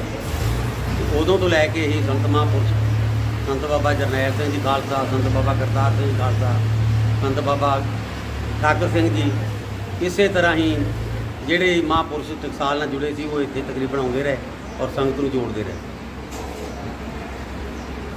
ਹੁਣ ਤੁਸੀਂ ਜਿਵੇਂ ਪਹਿਲੇ ਗੁਰਦੁਆਰੇ ਵਿੱਚ ਸੰਤ ਬਾਬਾ ਮੋਹਨ ਸਿੰਘ ਜੀ ਨੇ ਸੇਵਾ ਕਰਵਾਈ ਹੈ ਜੀ ਜੀ, ਤਾਂ ਇਹ ਗੁਰਦੁਆਰੇ ਦੀ ਨਿਸ਼ਾਨੀ ਉਹਨਾਂ ਦੇ ਤੌਰ ਤੇ ਰੱਖ ਕੇ ਲੰਗਰ ਹਾਲ ਦਾ ਪ੍ਰਬੰਧ ਬਿਲਕੁਲ ਜੀ। ਇਹ ਜਿਹੜਾ ਸਾਡੀ ਭਾਵਨਾ ਹੈ ਵੀ ਇਹ ਜਿਹੜਾ ਸਥਾਨ ਹੈ ਨਾ, ਇਹਨੂੰ ਸੰਤ ਗਿਆਨੀ ਮੋਹਨ ਸਿੰਘ ਜੀ ਖਾਲਸਾ ਮੈਮੋਰੀਅਲ ਲੰਗਰ ਹਾਲ ਦੇ ਨਾਮ ਤੇ ਅਸੀਂ ਇਹਦੀ ਦੁਬਾਰਾ ਮੁਰੰਮਤ ਕਰਾਵਾਂਗੇ ਅਤੇ ਉਹਨਾਂ ਦੇ ਨਾਂ ਤੇ ਇਹ ਲੰਗਰ ਹਾਲ ਬਣਾਵਾਂਗੇ। ਧੰਨਵਾਦ। ਕੀ ਚਾਹੀਦਾ ਉਹ ਸੇਬ ਦਾ ਬੱਠਾ ਲਾ ਉਹ ਲੱਗ ਜਾਏਗਾ ਮੇਰੇ ਕੋਲ ਜਿੱਦਾਂ ਹੈਗਾ ਉਹਦਾ ਲੈ ਉਹ ਤੈਨੂੰ ਮੈਂ ਤਾਂ ਡਰਾਈਵਰ ਹਾਂ। ਕੋਈ ਦੀ ਪੈਪ ਤੇ ਲੱਗਾ ਹੋਇਆ ਇਹਨੂੰ ਹੀ ਲਾਉਣਾ ਜੇ ਘਰ ਲੱਗੇਗਾ ਮੇਰਾ ਉਸਤਾਦ ਬਹਿ ਗਿਆ ਮੈਨੂੰ ਚੱਲਿਆ ਸੌਦੇ ਰਾਤ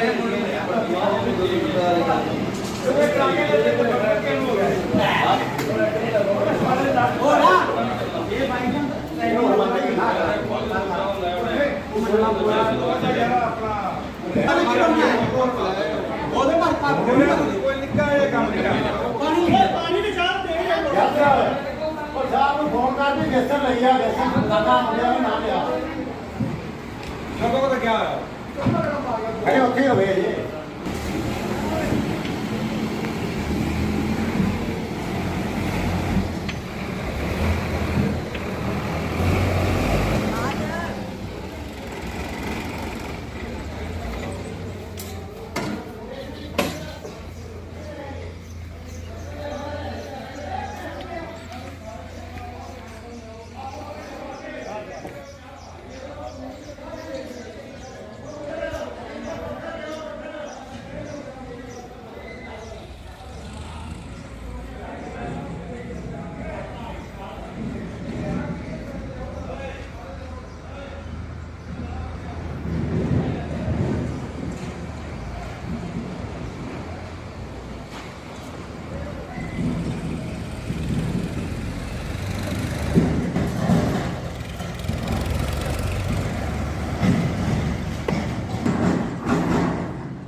ਇਹ ਕਿਹੜੇ ਵਾਲੇ ਗਿਆ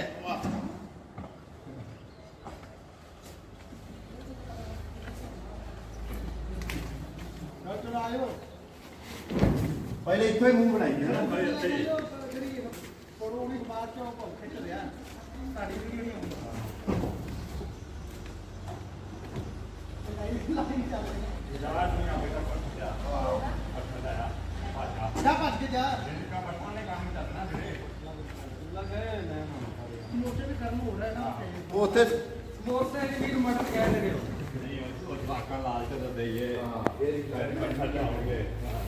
ਜਿਹਦੇ ਕੋ ਬੱਟ ਲੈ ਮੋਟਰਸਾਈਕਲ ਨਹੀਂ ਆਉਂਦਾ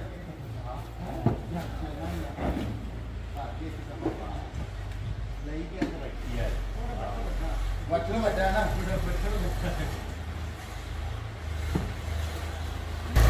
ਇੱਕ ਪੂਰਾ ਤੇ ਇੱਕ ਅੱਧਾ ਨਹੀਂ ਬੇਕ ਤਾਂ ਸਭ ਬਾਲਾ ਛੋੜਾ ਤੇਲ ਤੋਂ ਬਾਅਦ ਤੇਲ ਤੋਂ ਇੱਕ ਜੇਸੀਬੀ ਵਾਲਾ ਟੱਪਾ ਕੱਲਾ ਤੁਹਾਨੂੰ ਕਹਿ ਪਾ ਦੇ ਹਾਂ ਜਾਂ ਰੋਲ ਭਰਤੀ ਜੇਸੀਬੀ ਵਾਲਾ ਇੱਕ ਟੱਪਾ ਪਾ ਦੇ ਤੁਹਾਨੂੰ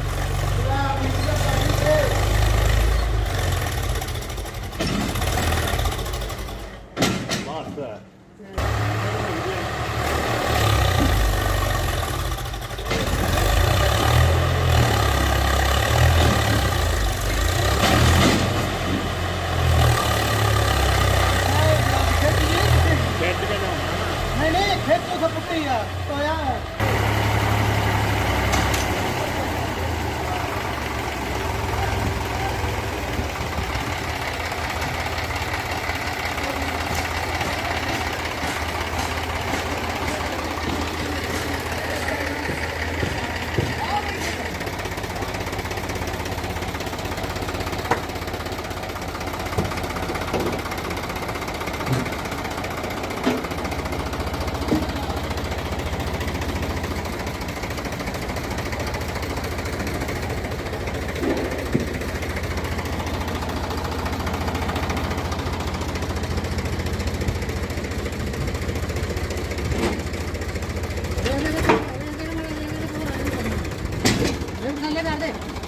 ਥੱਲੇ ਕਰ ਦੇ ਕਹੀਂ ਸਾਰਾ ਪਿੱਛੇ ਆ ਗਿਆ ਦੂਜੀ ਲੋੜ ਸਾਰੇ ਥੱਲੇ ਕਰ ਦਿੰਦਾ ਚੱਲ